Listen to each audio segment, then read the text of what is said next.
Time one, Dele Moses and 9 others have, in another suit, dragged the APC and its national chairman, Adam Soshomole, to court. The plaintiffs are asking the court to interpret the judgment of Chinwe Nwogu and declare them the authentic members of the party to conduct primaries and occupy various wards, local government and state executives. Nigeria has recorded 193 new cases of COVID-19, bringing the total number of infections to 5,162. The Nigerian Center for Disease Control confirmed the new figures in a tweet late last night. According to the NCDC, 58 of the new cases were in Lagos, 46 were recorded in Kano, 35 in Jigawa and 12 in Yobe State. 9 cases were recorded in the FCT, while 7 others were recorded in Ogun Plateau, and Gombe had 5 new cases each. 9 cases, I'll take that again. 9 cases were recorded in FCT, while 7 others were recorded in Ogun Plateau, and Gombe had 5 new cases. 4 new cases were recorded in Imo State, while 3 new cases each were discovered in Edo, Kwara, and Borno states. 1 case each was recorded in Bauchi, Nasarawa, and Ondo. And now to the foreign scene, at least 10,000 undocumented migrants have returned to Ethiopia, many from the Middle East since COVID-19 was declared a global pandemic. They include 11 young men who survived the tragedy in March that claimed the lives of dozens in Mozambique while traveling to South Africa in a container. They were discharged from an isolation center on Wednesday, where they were being held and expected to join their families in the coming days. According to the International Organization of Migration, the pandemic has had a severe impact on its efforts to secure the safe passage of migrants.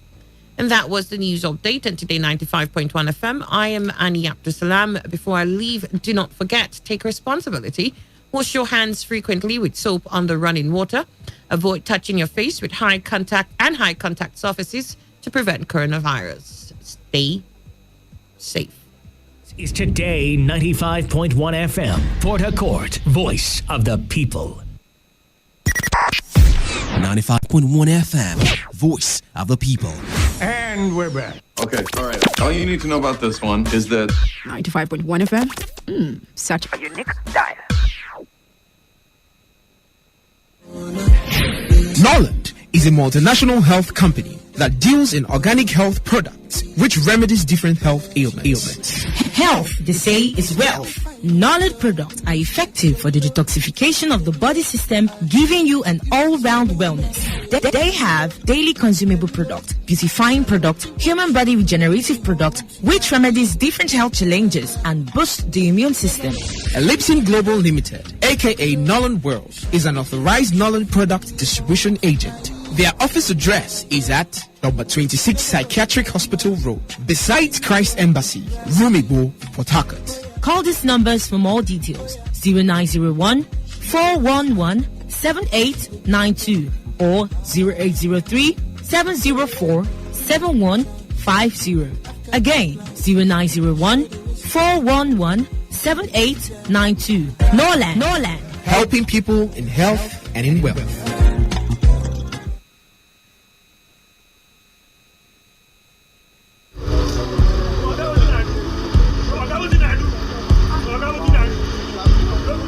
I am a proud Nigerian. I have been placed here by God for a time such as this.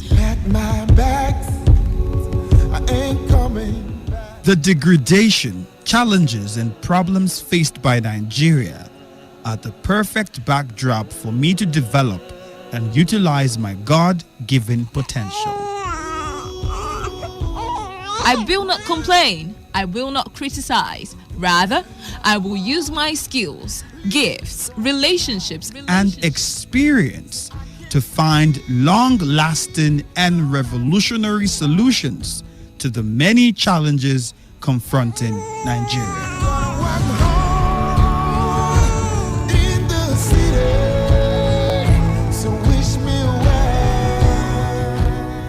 Nigeria will rise again. Because I am here, I will leave this nation a better place than I met it. I will work to make Nigeria a praise on the earth.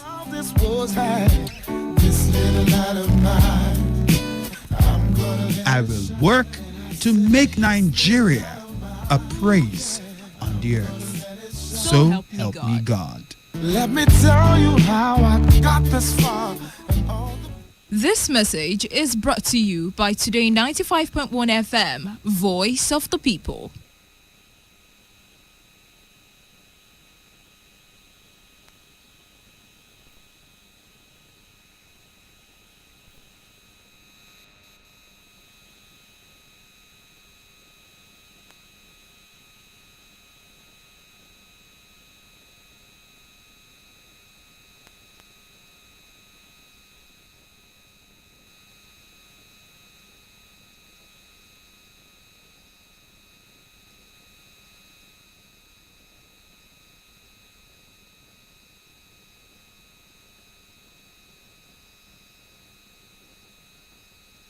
Ladies and gentlemen, may I have your attention, please? This president's failed. It's about the future of this country. We're going to take it back. We're going to take it back. You asked us to vote you into that position so you can bring about that solution. So when you vote me, then you sleep. Let me see if I can take another phone call. Hello, Today 95.1 FM. Good morning. What makes a policeman to be able to feed is the gun he's holding. They use their gun to extort money from people. Good morning. What's your name and where are you calling from? No longer news that we are truly the voice of the people. Am I not a slave in Nigeria? I refuse if you are. You're a slave. Let's not get to that now. So in Nigeria, that is philosophical. You spot the difference now?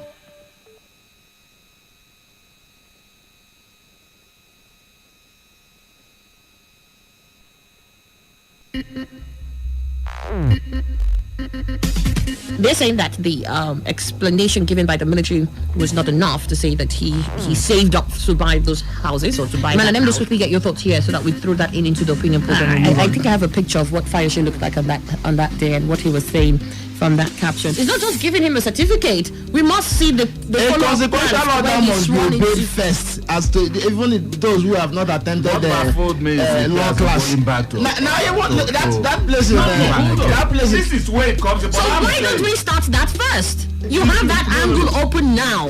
Nothing is holding you from doing that now. You look at it and make sure and understand that restructuring is what Nigeria needs.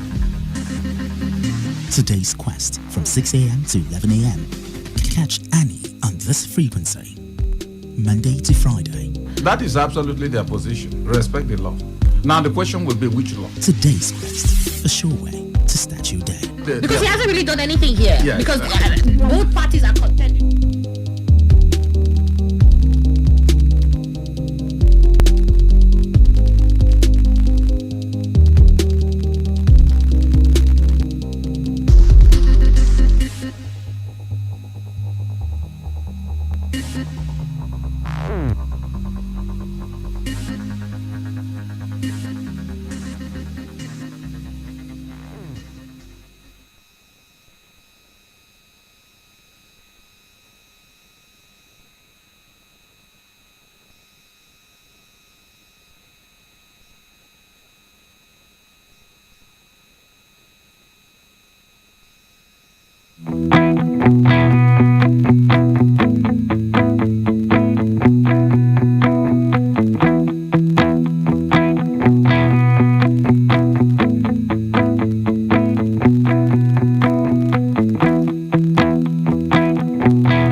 After 10, you're listening to Today 95.1 FM. It's the 15th day of May 2020, and you are listening to the premium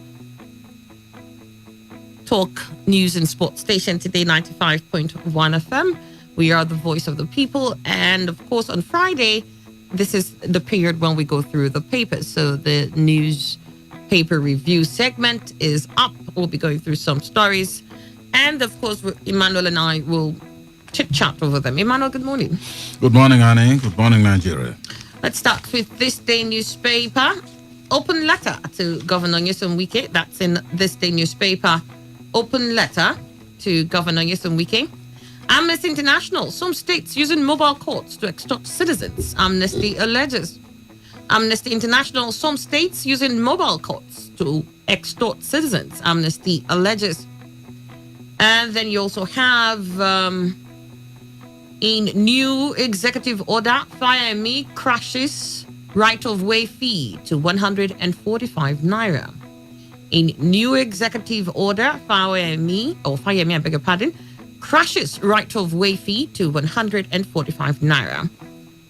Decline in non-COVID-19 ailment consultation in hospitals worries federal government. Decline in non-COVID-19 ailment consultation in hospitals worries government. And governors challenge federal government over utilization of recovered loots. Governors challenge federal government over utilization of recovered loots. And we also have federal government explains why marketers can't exclusively determine petrol prices. Are we deregulating or we're not deregulating? These guys should decide. Federal government explains why marketers can't exclusively determine petrol prices. And this here in remembrance of Jonathan. In remembrance of Jonathan. Banditry. Implement reports of ad hoc committee on security challenges, Senate tells federal government. Banditry. Implement reports of ad hoc committee on security challenges, Senate tells federal government. And finally, I think we can take one last story from This Day newspaper. And here it is. Poverty index amid pandemic. Poverty index amid pandemic. That story is in This Day newspaper this morning. All right, so let's get to it. Open letter to Governor Nyesom Wike. That's the very first story taken from This Day. It says, Charles Isiche urges the governor to reconsider his posture on ports operations in River State. Your Excellency, I write as a citizen and a businessman who is concerned about how some of the decisions you have taken in the management of the COVID-19 pandemic affects the maritime sector within which I operate. I also intend to address how the current situation may ultimately affect the economy of the state and nation in general. Let me state from the onset that I understand the responsibility that you have as Chief Executive of River State to provide security for lives of people and their property. It is a right that no one can take away from you, even though in the execution of this responsibility, one will imagine that there should be some other considerations. Again, before I proceed, let me express my joy to read that you have eventually agreed to release 20 dock workers who were arrested by the State Task Force on COVID-19 on their way to work earlier this week. Even though they should not have been arrested at all, given that they were on essential service, I commend you for seeing reason and saving us from the reality of an industrial action which Maritime Workers Union of Nigeria has threatened. However, I'm also hoping that you will consider the withdrawal of all charges against them, given the fact that they were on their way to serve the nation. Before the arrest of this set of people, Your Excellency, the task force had frequently arrested workers of the Nigerian Ports Authority, terminal operators, laborers, and clearing agents who are on their way to work in line with the presidential directives that ports operations should continue in spite of the lockdown and the dangers that the pandemic imposes on us all. This directive itself is an understandable one, which is global, given the fact that the sea has remained the way by which the world transports most of its food, medical items, and what have you. It would have been injurious even to the fight against COVID-19 for countries to close their ports. That would mean that the transportation of the essentials across countries will be impossible, and many nations in need of help will not be able to access them. Any country that shuts down ports operations will therefore not only be cutting its nose to spite its face, as the expression goes. This also goes to reason that if the ports are open, there must be workers, including marine pilots, stevedores, clearing agents, as well as agencies of government to ensure that there is prompt offloading and turnaround of vessels, as well as clearance of cargoes. It is sad to note, however, that all ports in the country are currently open berthing and dispatching vessels with the exception of those in River State. Operators at Port Harcourt and on airports have been afraid to go to work because of the arrest and intimidation they encounter from members of the task force who disagreed their essential service tags get them arrested, lock them up, and impound their vehicles. And this is at an enormous cost to the investors and the nation at large. And he went on and on. But I think we get the gist of the story, Emmanuel. So he says, well, as much as he believes that the governor is doing what he thinks he needs to do in order to ensure the lives and property of the people of River State, which of course is his priority, number one priority, some of the way he's going about it is enough reason to call to question the actions. And that has been what they are doing now, especially when they see the actions of the task force that he inaugurated. And the fact that they consider themselves, the federal government also consider them as essential services, and on their way to discharge their duties have to be harassed by the task force members, and at one point got a number of them arrested. But he's also appreciative that they finally released those people. But he says of all the ports in Nigeria, it's just the one in River State that is not functional because the staff are afraid to go to work. Well, I think the message has been sent across. It's not anything that anybody that reads this or listens to it being read will say he didn't hear. Yes, very clear and understandable. I think it's not as if the governor is deprived of his responsibility, which we know they fight against COVID to, in fact, protect the lives of Rivers people. And of course, those who are not Rivers people, but who live in River State, is his sole responsibility as the chief executive of the state. However, for instance, in arresting these people, what informed that position? Because from day one, it was stated that those on essential duty should not be arrested after identification. How essential were they essential? Well, I think I guess that's the point. As essential as they must have identified themselves, and then the sector they are from is known. So I thought it wouldn't have, shouldn't have been arrested. And of course, perhaps some of them were part of the people that they talk about confiscating their vehicles and all that. Well, the fact is that the day I heard they will embark on strike, I knew perhaps at the 11th hour they will be released. Yes, because the nation cannot afford to allow its ports to be closed. I've not heard about it anywhere. Perhaps it is in Nigeria, and if we want to start it, we'll also see, like it is crap, maybe spiting our nose by cutting our face also. We're spiting our face by cutting our nose. Yes, cutting our nose. So the fact remains that I think the right thing should be done. Even though COVID, I've said it, this COVID will go someday. It has to go. And if we do everything and lock everything because of COVID, that means we are going to suffer the effect when it has gone. Nobody invited it. It will also go by itself.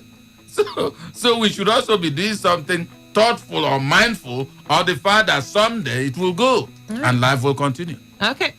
Well, one thing though that is important for me here is the fact that people who can work within this period should be allowed to work. As much as we need to fight the disease or the pandemic or the virus, we should also allow those who can work. Because like you said, there's life after the pandemic. And we can't allow everything to fall to a zero. And then after the pandemic, we start picking up. So if we can keep some sort of skeletal services going on and ensure that systems can still function in somewhat manner, I think that we must genuinely put our hands together to do that. Because, I mean, we've heard too much of this. If it's not oil and gas staff, it's maritime. If it's not, it is electrical power staff. We've got to get to a point where the harassment stops in the form of, or in this form that we've seen. Other states have had lockdowns, and it hasn't been this. I don't know. Well, I hope the open letter gets to where it was addressed. No, it's very open, so it will go to Amnesty International. Some states using mobile courts to extort citizens, Amnesty alleges. Global human rights watchdog Amnesty International AI has raised the alarm that mobile courts were being used to extort alleged defaulters of lockdown violation in parts of the country, such as Kaduna and Kano states. Speaking yesterday during a webinar organized by the Center for Democracy and Development, AI Director Nigeria Osai Ojigo said the watchdog had been receiving complaints of such extortion. The webinar, which was titled Human Rights and Law Enforcement During COVID-19 Lockdown, reviewed human rights issues concerning the pandemic. Ojigo said it is unacceptable for the mobile courts to prosecute citizens without them having access to lawyers. If people are charged to court, they'll also need legal services. And part of the problem is that lawyers have not necessarily been grouped as essential services, she said. When you talk about access to justice, it includes the rights to access of lawyers for defense. The courts should be prosecuting cases.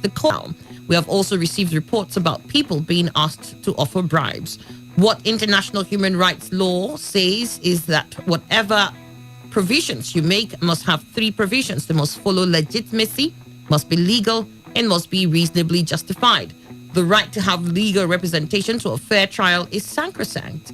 The state attorney generals should be advising their principals on how to carry out these prosecutions. A lot of thoughts should also go into involving the ministries of justice, providing such services for people charged to these courts. So you have mobile courts and you're not allowing those who are charged to the courts access to lawyers for defense.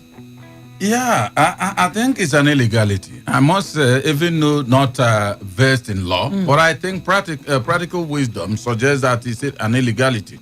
How can you have a mobile court and then you are bound to arrest individuals for offenses you claim they have committed? Now, before you, there won't be lawyers defending them.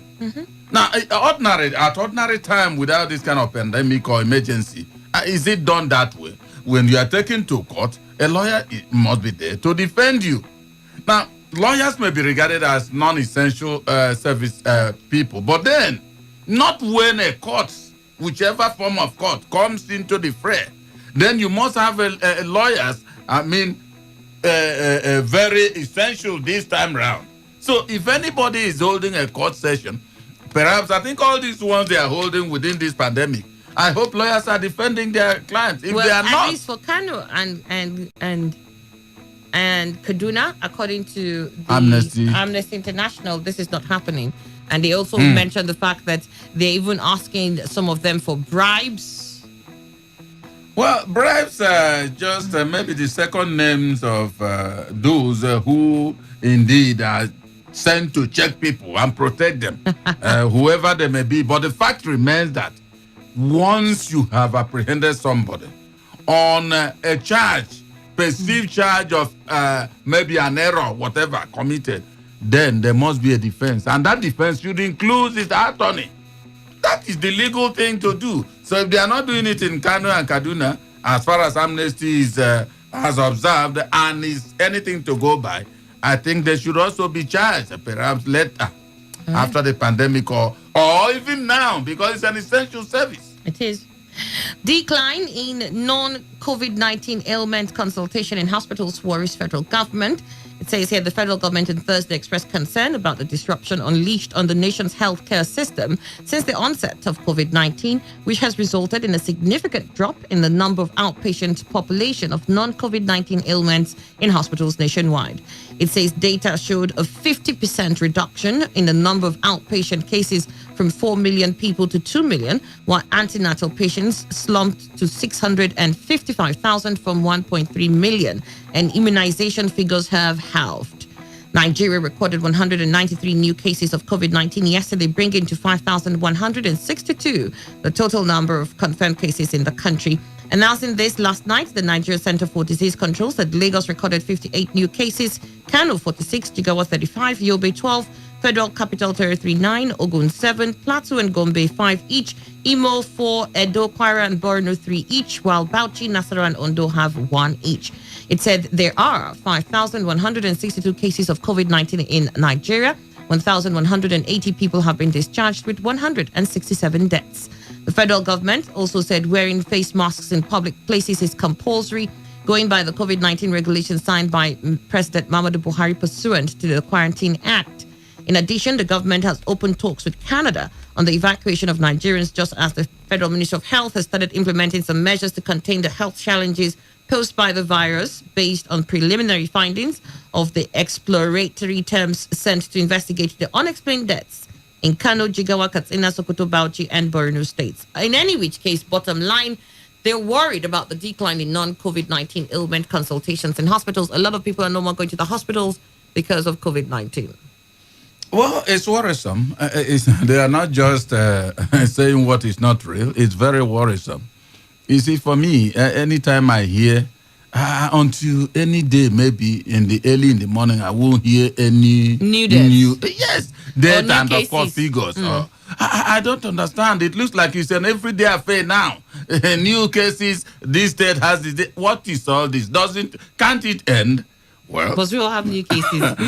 I know that, like I always say, someday it will take off from around the world and Nigeria also. The fact remains that what federal government said there is truly worrisome. But there's nothing anybody can do now. Maybe as they keep on battling with it, someday we'll have it reduced. All right, that story is in this day newspaper. And another here, governors challenge federal government over utilization of recovered loots. Governors have raised concerns over the ownership and distribution of recovered looted funds as a first-line charge from the Federation account. They also urged the National Assembly to step down the controversial infectious disease control bill to give room for consultation with states and other stakeholders. However, Chairman of the Senate Committee on Media and Public Affairs, Senator Ajibola Basiru, told This Day that rather than seeking suspension of further legislative action on the contentious bill, each governor should dialogue with his senators on the objection to the bill. In a communique issued on Thursday after a virtual meeting on Wednesday, the governors under the auspices of Nigeria's Governors Forum said the arrangement of all federation-funded investments should recognize state governments as shareholders in the distribution of proceeds and decision-making. It stated members also raised concern about the ownership and distribution of proceeds from looted funds and accounts or investments funded as first-line charge from the federation account. So, especially for the looted funds, if they come in, who gets to decide where it goes? It's the money for the nation, and usually we see how monies for the nations are deliberated upon by FEC, right? Yeah. And then subsequently when they share, and it has to do with revenues and all of that. So why is this any different? Why does this just go to whatever the federal government determines it should go into? Well, we have policy somersaults. That's what I would just say, because for me, it's just the same way like the allocation they share. It's a national fund. Now, the governors should be in the know. They should be told. And of course, there should be critical stakeholders to say, yeah, let's do it this way and that way. But if federal government have decided, that's part of the things we are saying. Sometimes they make the laws, and the people that make the law will break it. So for me, I think governors have stakes there. They should, of course, have fully be informed. Not federal government alone that has it, because it was taken from the national treasury. All right. Okay. I think that the state governments need to be consulted. Yes. I think that it maybe not consulted in the form that, but I think that decision should be something that is done in the roundtable format. The effect already exists. So that should be something that the government proposes before them. And usually, I think they always echo in unison with whatever the federal government decides to do. I don't know, but I assume that that's what usually happens. But at least it has that inclusiveness, that everybody was part of this. And also that the state governments can also inquire as to how the monies are being pushed out, so that they also are putting checks to see that indeed this money that was looted is not re-looted. Because that's the fear most of us have. Governors challenge federal government over utilization of recovered loots. That's in This Day newspaper. Federal government explained why marketers can't exclusively determine petrol prices.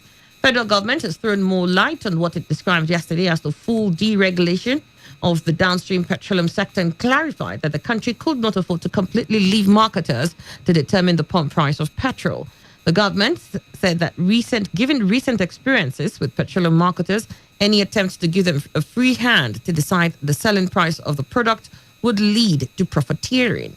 Minister of State for Petroleum, Chief Timothy Silva, told reporters on Thursday in Abuja that there was no argument as to whether the federal government had fully liberalized the downstream sector, adding that petrol was too strategic to leave or to be left for those who were mostly interested in profits. He said what we announced was already deregulation. But as we all know, petrol and petroleum products are very strategic commodities. So you cannot allow the price of this commodity to be determined wholly by the marketers. If the government's responsibility to protect consumers, because anywhere in the world, if you want to buy anything, there is the recommended retail price. The Consumer Protection Agency will fix a price so that no one will profiteer inordinately from the people. If you allow marketers to go ahead and be fixing prices as they like, it will not be good for our people because this commodity is very central to the lives of our people. That's why we have a regulator for that sector that will determine the price, bearing in mind what it has cost the marketers to land the product, allowing for some profit for them, making sure the consumer is also protected. What I'll have to say there is that... sounds like a nice plan. Yeah. Well, the plan might be very fantastic, but the implementation is what we are waiting for it to maybe be as fantastic. You see, what maybe Silva has described there is not full deregulation. It's not. Full deregulation is that they don't have hands there.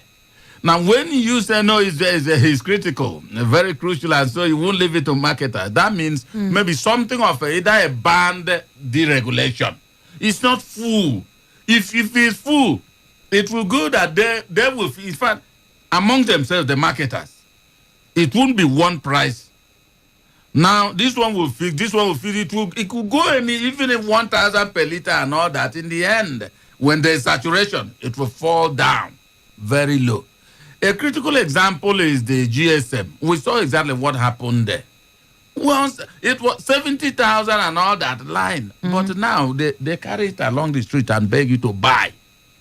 That is it. So it's not food deregulation. But it's not as critical as we know for petrol and petroleum products. Phone. I'm not sure there's any household that doesn't have that. You see, you must communicate. Before it wasn't. But for now. I know. But then it's more of a one buy. You understand? Yes. You buy the SIM and that's it. But with the petrol. Fuel, there's with degree. Petrol, you have to keep there's buying. Degree of importance. There's degree of importance. I agree. Because if you are talking about fuel, it's a daily affair. It's a daily affair. It's very crucial, but it's not what to me Silva described is not full deregulation. I think federal government, just because of thinking about the people, because certainly the marketers will rip off people once they leave it in their hands. And as a result, federal government is still having some kind of protection there. So where is the regulation of it? There's none. So what they're doing is like they're putting some sort of cap. Yes, that's why I say is maybe ban the regulation. In banding, they are doing it maybe small, they remove and all that, but they still hold something there. So you cannot charge people anyhow. But my point here is what's wrong with that, really? Because if we know that if we remove it, we might see profiteering. So there will be marketers who will decide we'll sell ours at 400. And if somebody is selling at 400, it might just... Other people say, oh, why am I still selling at 100 naira? If it's possible, let's all go all to 400. So if everybody's within that 400 naira bracket, the truth is that we could all sell at 100 and still make some sort of profit. So the federal government is saying, we're going to push down the limit of the kind of profit you can make from this. I think it makes sense. Since it is, for me, something that has to be bought daily. It's not something we're buying one-off and it's over. No, it makes sense. I'm not saying it doesn't. What I'm only saying is that the description, whatever, does not stand for full deregulation. Because if it were full deregulation, they will remove their hands. No protection again from them. All right. We got that there. It says here, federal government explains why marketers can exclusively determine petrol prices. And then here we have, in remembrance of Jonathan. Jonathan built 125 Almajiri schools with boarding facilities, libraries, sports arenas, free tuition, free school uniforms and casual wears. This was simply to give life meaning to these kids deliberately neglected by their parents and society. Sadly, Buhari's first assignment in week 1 in office was to cancel this development that incorporated Islamic and modern Western education and permanently took these neglected children off the street. Not a single voice from the North asked questions on why Buhari's government is discontinuing the modern education for Almajiri and throwing them back to the street. With the arrival of COVID-19 and the kids still living on the streets, they become the most vulnerable in the North, and a majority of them have not been lucky as they are COVID-19 positive. This health public challenge was the reason the Northern Governors meeting remembered that the children have their own states and parents. In a country that have no regards to data or information management, it is apparent that some of these kids cannot be matched to any state in the North or the Niger Republic. Therefore, the reason they are being shipped to the South, mostly Southeast.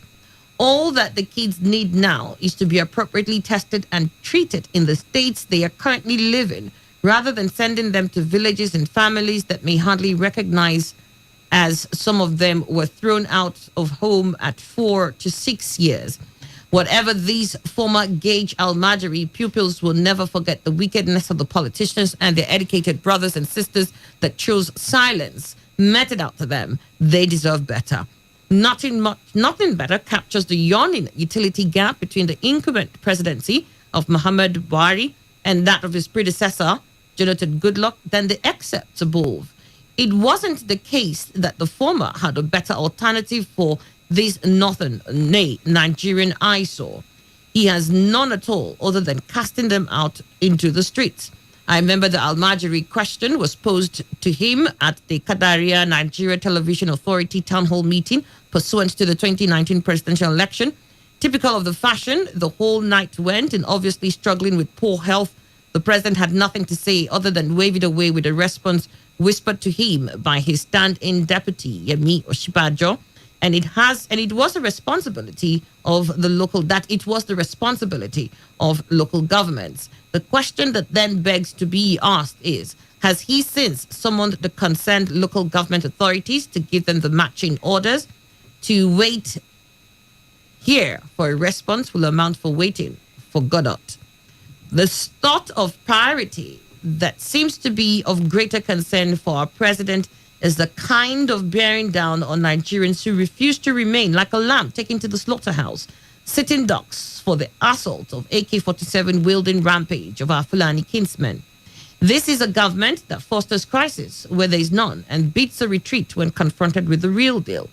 Given the alacrity with which he threw the books at Amotekun, why has the fidgety Attorney General not deemed it fit to enforce the fundamental human rights of the Almajiri in the face of the Northern States Governor's wanton impunity of resorting to internal deportation? Or is it the case that his attention is completely captured by the prospects of what can be done with the latest tranche of the bottomless Abacha loot? Anyway, good day.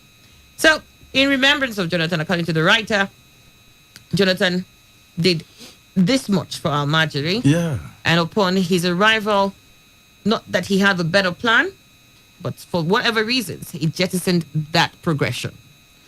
I tell you, Annie, if Jonathan were from the north, he wouldn't have also built the Almajiri schools in the way he did.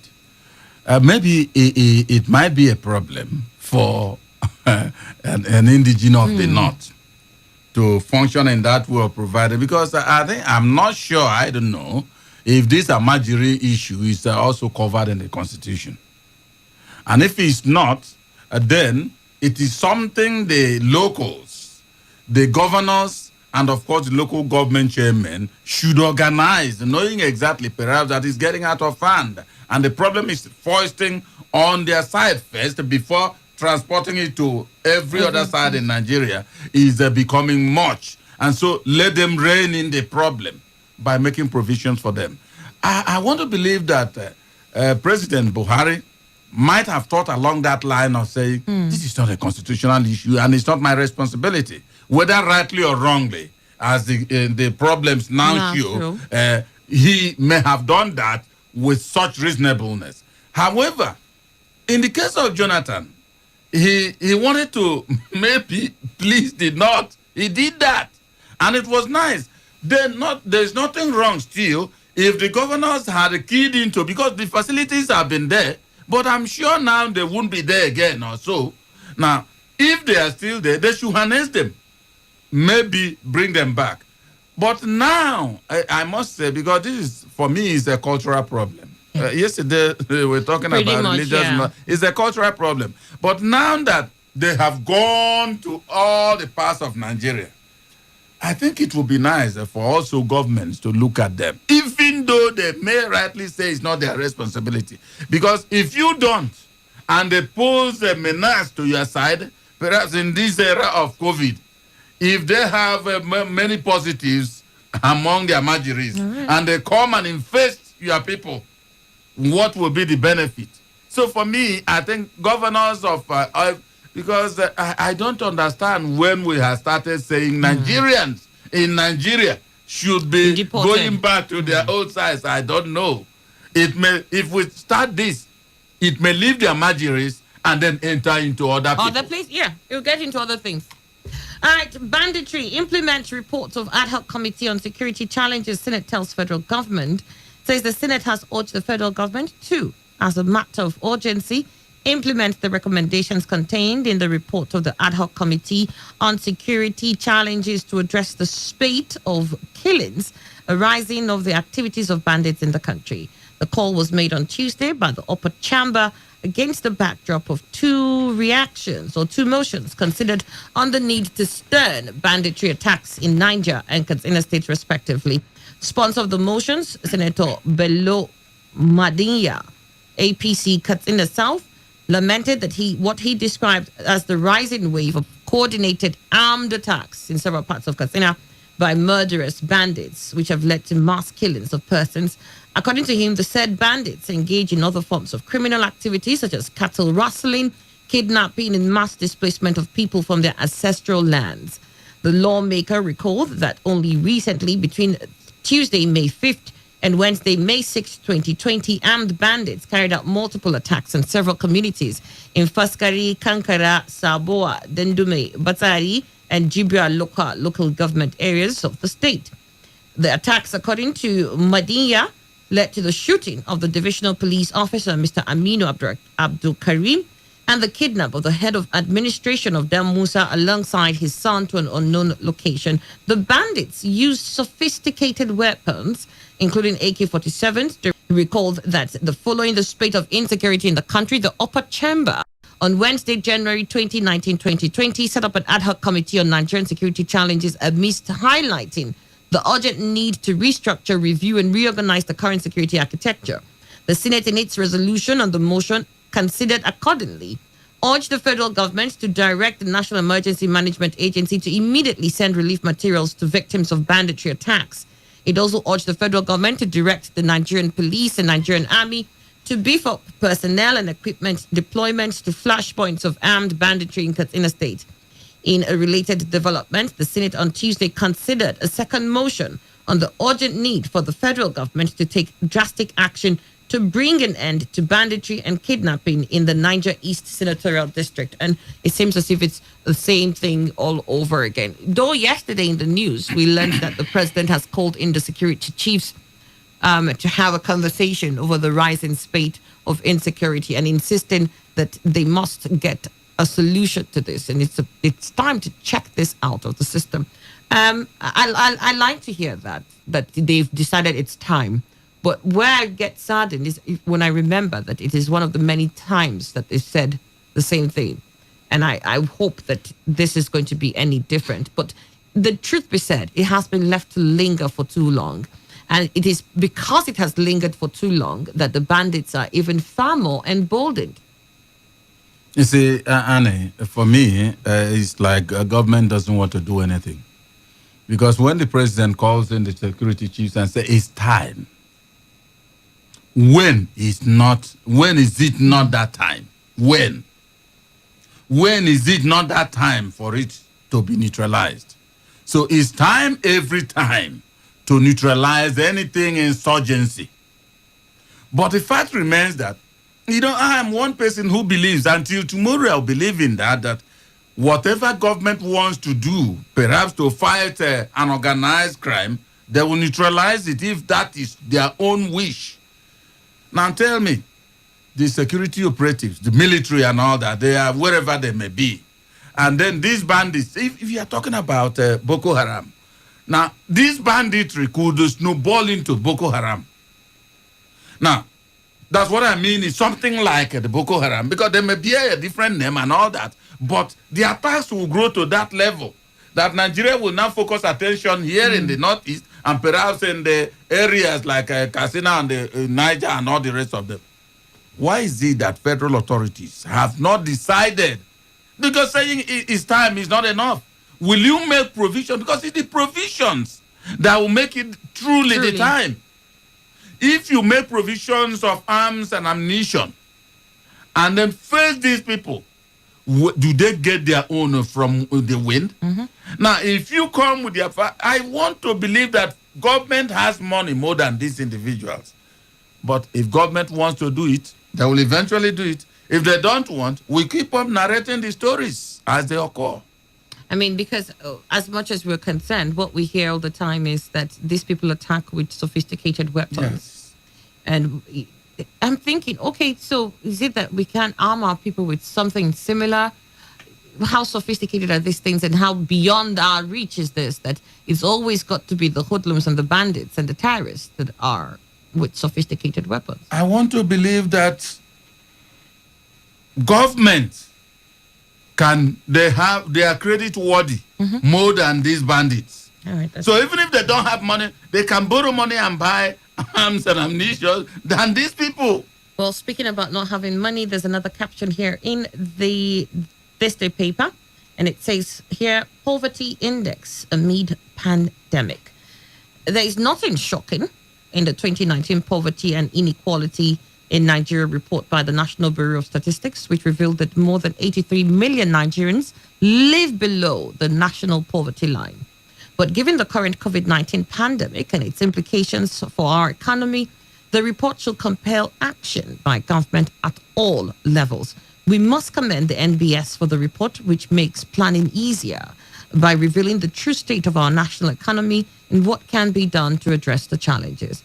For years, while states and local governments seek oil rents and jeopardize productivity, successive national governments have also not adequately used oil revenue to lift the ordinary Nigerian out of poverty. More disturbing is the geopolitical dimension to the report. While Sokoto State in the northwest has the highest poverty rate of 87.73% in the country, Lagos in the southwest has the lowest of 4.50%.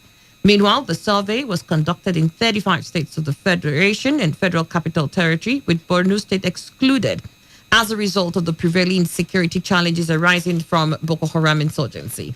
The NBS report merely reaffirms this year's earlier World Bank report, which painted a gory picture of the endemic poverty ravaging the north. In all, the central message of the Intex report is that Nigeria has not made much progress. A 40% poverty rate in a country with huge natural and human resources is an embarrassment in those in authority. Growth and development in any economy are measured by three indices: this, low employment rate, low poverty rate, and declining inflation. This report, like other similar ones, underscores the country's high unemployment, poverty, and inflation rates.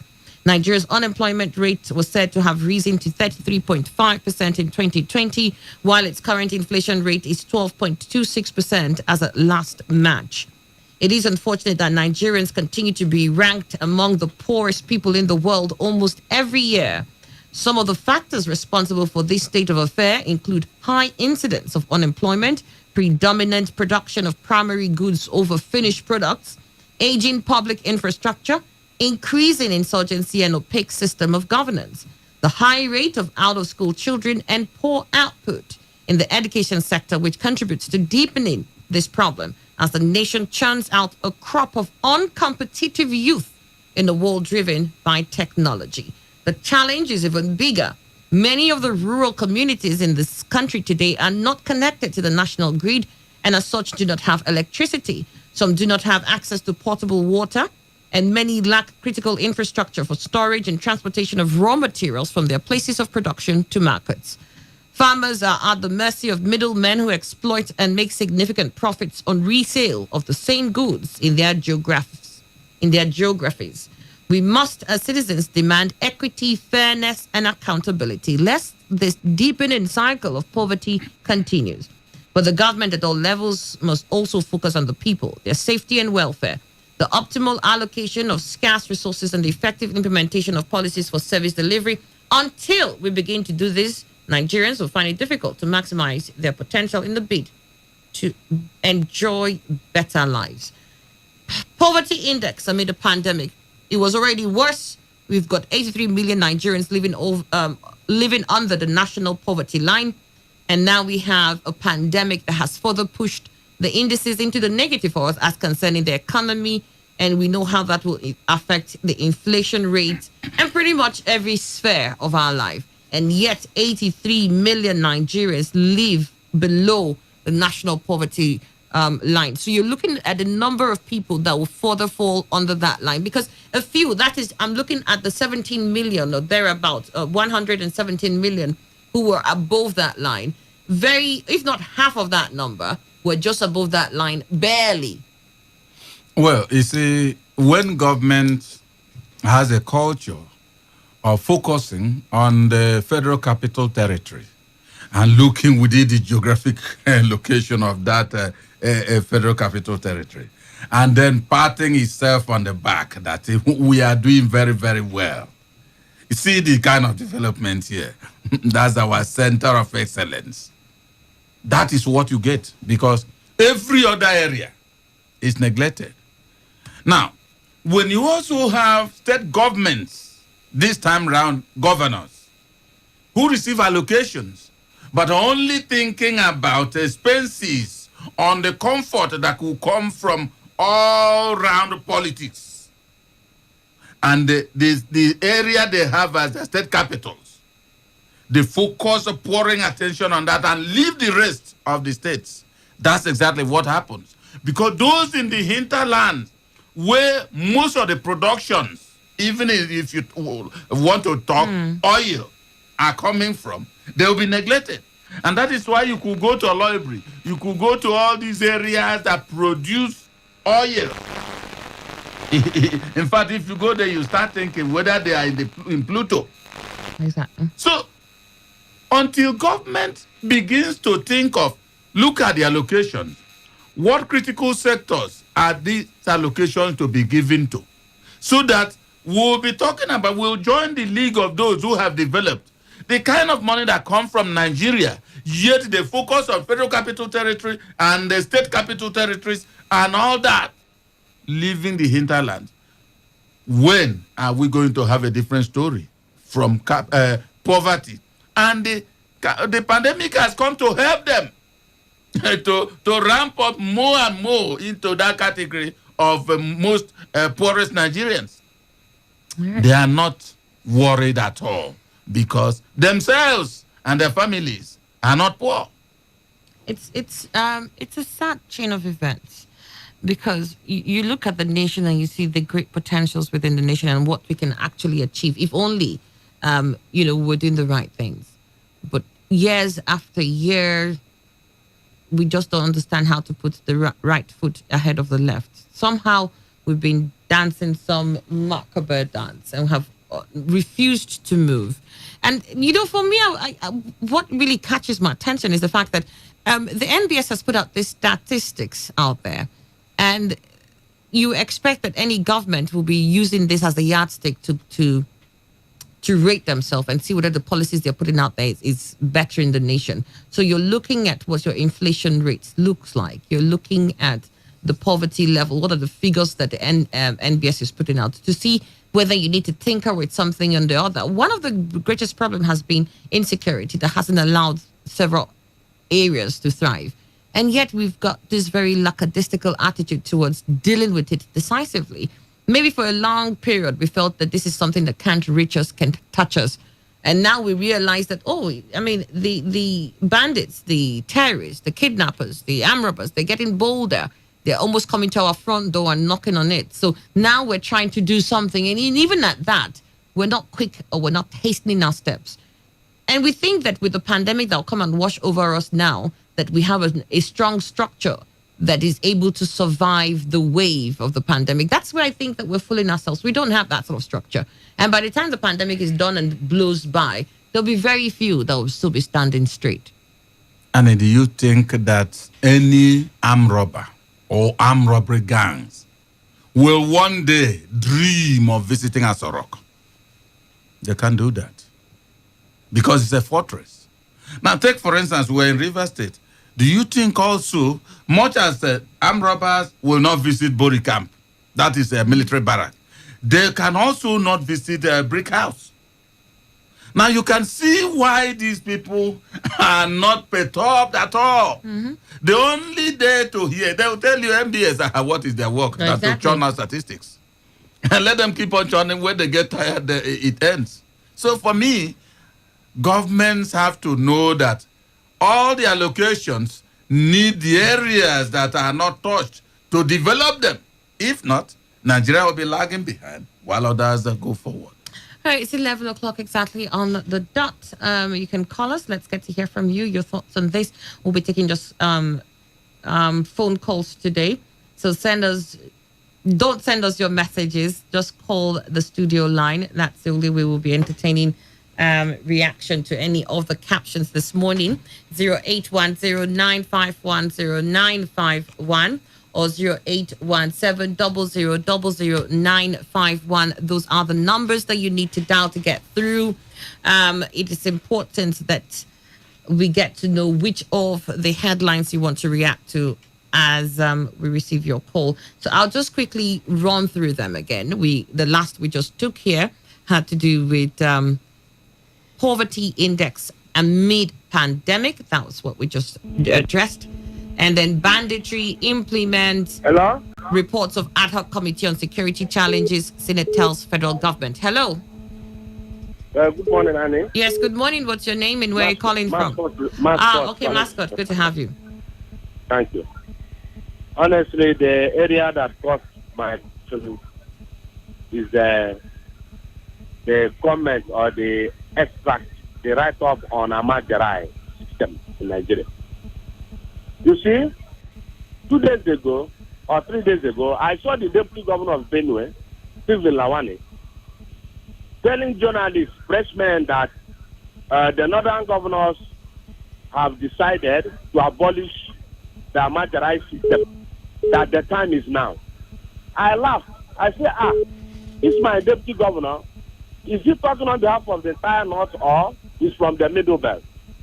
Because this Amajarai system has been used as a political tool to be used in election, to outdo the other geographical section of the country. Remember, it's a southerner, former President Jonathan, that built a Amajarai system. Why is it that up to today, we have a president from the northern region? This Amajarai, there was something. This guy, Obidima said yesterday that he doesn't know whether this thing is practiced in Saudi Arabia or another Arabian country. For me, personally, by the grace of God, I have traveled to Dubai more than 3 times, but I never saw any Amajarai on the streets of Dubai. So for me, this is a special system the northern hegemonists want to use to continually impoverish the greater section of the North, to continually disinform them, make them not to be educated, so that during the election, they will be used for electoral gains and electoral purposes. Because when you give them knowledge, when you give them education, when you give them information, they become powerful. Because knowledge is power, education is power. So for me, this is the conspiracy of the northern elite and the northern hegemony. So that is my own take this morning. Thank you and God bless the two of you. All right then, Mascot. Thank you so much. Hello, Today 95.1 FM. Good morning. Hello. Yes. Hello. Yes, Annie. What's your name? Yeah, I'm Barry. I'm calling from Ogoniland. Barry from Ogoniland. Good to have you. Go ahead. I've been sending you SMS. This is the first time I'm using voice call. You see the funniest. Yeah, you see the funniest thing with the Nigerian state. It is ill structured. Because when you form a building on a nasty structure, the building will continue having cracks. Yeah. And no matter how you plaster the cracks, when the building will collapse and cave in. So the problem with the Nigerian state is raw structure. Because you can never see a situation where practicing the federal system, so-called, but there's a system that each governor will go to, they are using power to bear for a pittance. So in that sense, we're not saying the truth to ourselves. Can't we tell the truth to ourselves? The funniest problem with the Nigerian system is that we're not speaking the truth. We keep on telling lies to ourselves. We should speak the truth to ourselves. And we lack justice.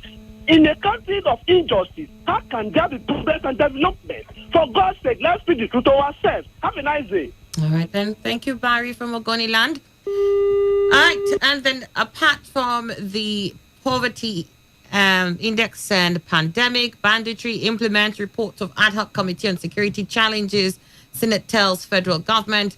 We also had this caption on the show this morning. This here says, in remembrance of Jonathan, and federal government explains why deregulation. And this is how it says here. It says, federal government explains why marketers can't exclusively determine petrol prices. Hello. Hello, Annie. Good morning. Good morning. What's your name and where are you calling from? Yeah, this is AD calling from Port Harcourt. AD, go ahead. Annie, looking at the issue of Amajiris, men, I believe that if we claim that we don't know these activities or this why since 1960 to date, are we not aware in 2012 when Nandi Kalu was shouting that look at what I'm seeing. Look at what I'm seeing. They say it's a rebel. Is that? It's coming to play out now and everybody's seeing it to eye. It's no longer hidden. The Northerners' agenda is no longer hidden for us. It's playing out now, and we are shouting. So what's the way forward? It's to listen to this voice crying out for loud, telling you, prepare yourself. Something is coming up. I think it's with us now. Is it not? Thank you very much. All right. Got your thoughts here. Thank you very much. All right, moving on. Let's get to this here. Governors challenge federal government over utilization of recovered loots. We also discussed that this morning. It's in this day newspaper. Governors challenge federal government over utilization of recovered loots. Hello, Today 95.1 FM. Good morning. Hello, good morning. Bonnie, what's your name and where are you calling from? This is Elder from Oyibo. All right, Elder from Oyibo, go ahead. I want, first of all, can you give me the rundown of how they managed to arrive at North and the most forest people? Because why I'm saying this. The NBS is the one that ran that. Nigerian. I don't know how they managed to arrive at that. They didn't state it here. That have been holding power for donkey years. And you know that all the oil wells in this, the oil block, I mean to say, belong, virtually 80% belong to them till tomorrow. So how come about? They didn't say they don't have wealthy families there. They just said that their population was more poor. So that means that only few are richer than the because I know that there are some people from that place that are far richer than the Nigeria itself. I really want to know because... But that doesn't mean that they're going to go to every household and spread their money. Do you think so? That you're the richest person in an area doesn't mean you knock on every household and dump your money there. No. When you are rich, there is no way it will not trickle down to... Even if it trickles, it doesn't mean it will trickle to every household. There are very rich people here I know in River State and their money doesn't trickle next door. One of the reasons why I somehow doubt this, I know, to me, I used to think that maybe the poverty this thing goes during the time of budget presentation. I discovered that. I think when we talk about president presentation, the lowest this thing should be either a KP state, that is from Southwest, and that should show that the level of income and what they have and so on and so forth. So telling me that that have a higher budgetary this thing so forth. What higher budgetary? Are you talking about allocation? Allocation is not higher. They don't have. So what is it? What is the budgetary thing you're talking about? What's that? I'm talking about allocation. In terms of budgetary, that is your budget for the year. No, that's not true. Budgets for the year to the states in the north don't have those high figures that you have from other places because of internally generated revenues. My sister. My brother. I want you to go back to some of the record, just that of this year alone. For all the states, you will discover that the Ekiti state is the one that has the lowest budget because of how much they get and the income and so on and so forth. I was even surprised. But it doesn't mean that with that they'll be the poorest, because you're also looking at population and you're also looking at the figures at which each household has and how they're able to maintain the standards of living. Remember that these are all the yardsticks that will be used to measure the level of poverty. Anyway, access to education, access to healthcare. Anyway, that's by the way. You see, on the area of Alamajiri, you see, when I was very small, I grew up in the north, and in fact, I did my primary 2, 3, I think, there. That's why I can speak the language very well. And somehow, as a small child, I used to enter this Alamajiri school with them because my brother's shop was very close to the school. So we'll go there, we'll start Aba, Iaba, Ado, Bado, so all those kind of things. So I want to tell you that this Alamajiri, you see, the northern cabal uses these boys to do a lot of hard work. In fact, one of the times there was a riot, there was having a religious riot in the north, in Kaduna precisely. I was one that came back when I was telling my uncle, I said, look, people prepare and pack out to look at what is going to happen. The thing was discovered right in the mosque. And the Alamajiri guys have been those that were carrying on the art, I knew them. So what I'm trying to say that if anybody tells you that the North are ready to do away with this, it's a capital lie. All right, got your thoughts here. Thank you very much. Hello, Today 95.1 FM. Good morning. Hello, good morning, Nagaima. Good morning. Gift, good morning. Good to have you. Thank you. Oh, Amajiri, good luck will be remembered. If not for any other thing. 125 schools, yes? 125 was built. Ogaima, I heard you saying good luck did it for a particular purpose. Even if it is because of that, to me, is a welcome development. Why must you, as a president that is from that very path, you don't want to continue with this same process that was put in place by a Southerner? What President Buhari is doing to me is bad. And you want to feed primary school children, and you're telling me the Amajiri system is not your own problem, that is for the local governments. I don't just get it. Yesterday, I think 14-seater between Bumodi and Bayelsa Bandri, they sent about 2 buses back to where they are coming from, because according to the security team, they don't know whether it is from Kaduna or from Kano or from Abuja, but what they know, you will not enter. From all states are allowing them to be. I don't just, it's like people are there doing a special job. They should stop this thing. It's unfair to even to the children. All right, then. Good to hear from you. All right. Hello, Today 95.1 FM. Good morning. Hello, Annie. Yeah, hi. Good morning. Good to have you on the show. Yeah, morning. Good morning, Chief Indukwe. Good morning, my brother. Yeah, this Mr. Sam from Woji. Mr. Sam, go ahead. Yeah. You see, Annie, I just want to know, what is the difference between Almajiris and those who come down to hustle in another state? Their parents are not here. They don't have job. They just came, and you see them moving around. Nobody tied to or tagged them in the name of Almajiri.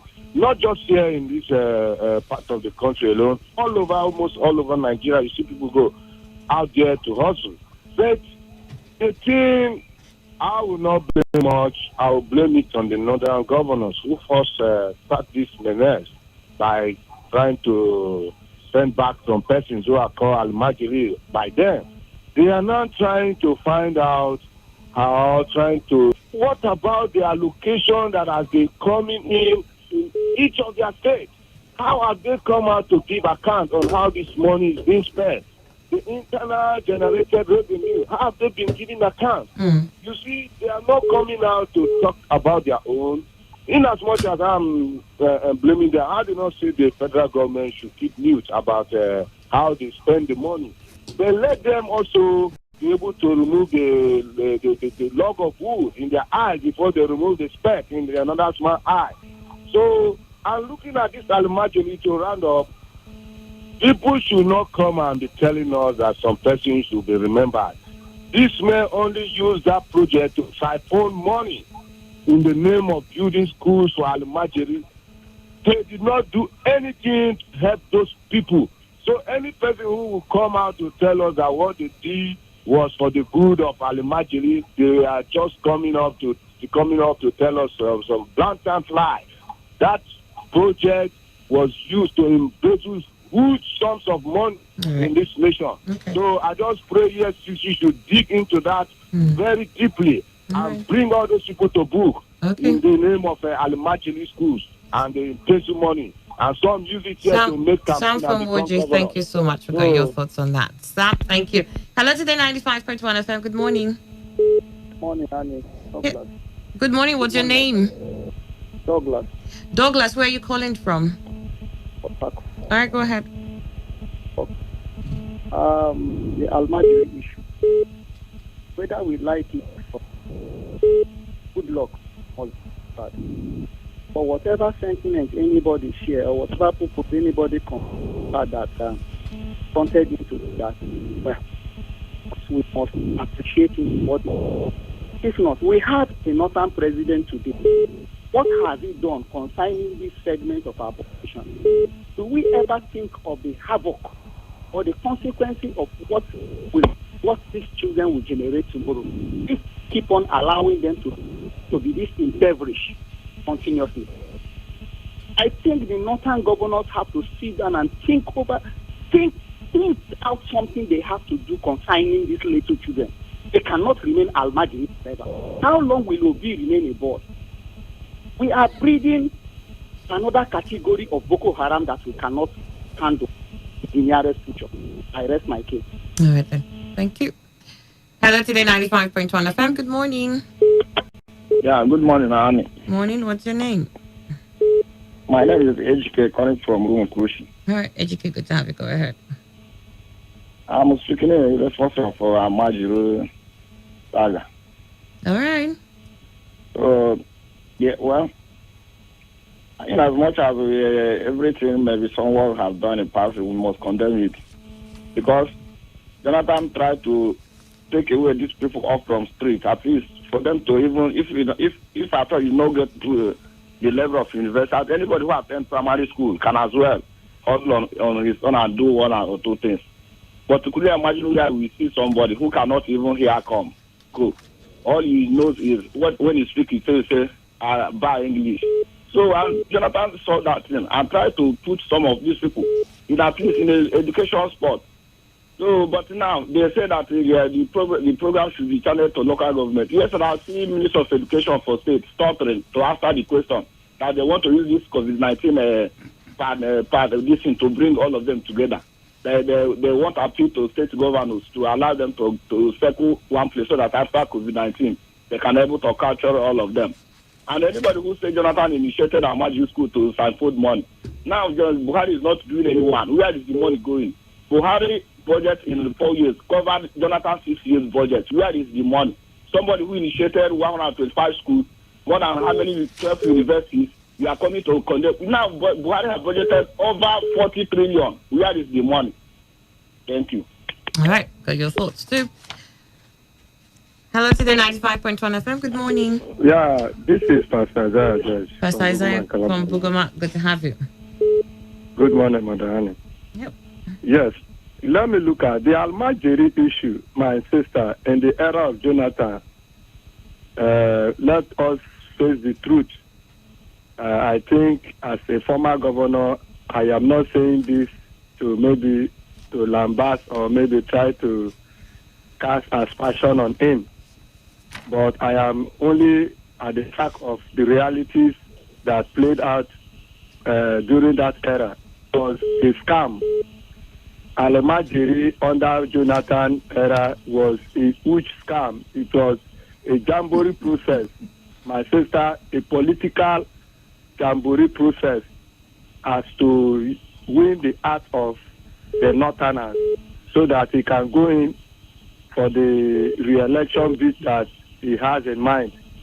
But at the end of the day, the Northerners just play him and let him know that he can fool a man for some time, but not all the time. Because, you see, the project, if you look at it, the content of the project was like a good one, but once politics was an undertone to it, that was why it failed.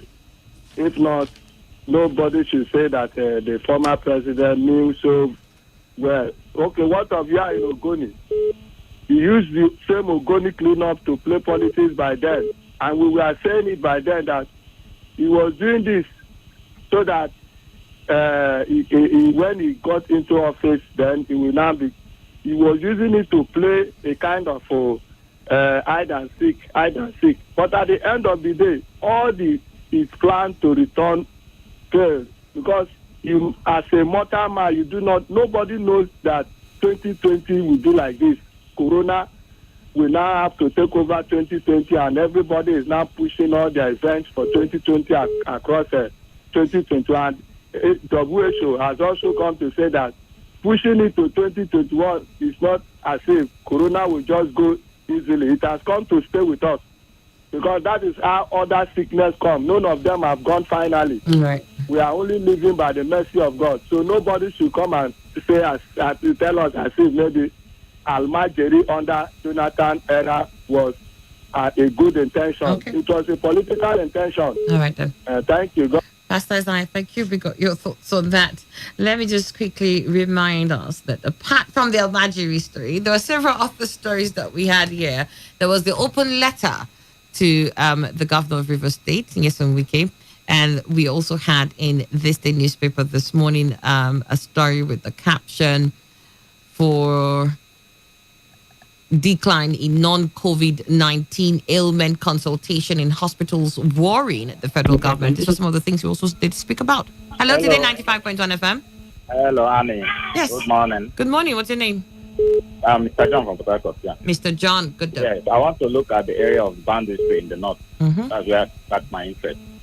You see, most times when we analyze the issue of banditry in the north, one thing I want us to always have in mind is that the military, our security agencies, especially the military, is overstretched. Mm. As we speak, Borotai, the army chief of staff, is in the war front, leading the war himself to, finish against Boko Haram. Boko Haram.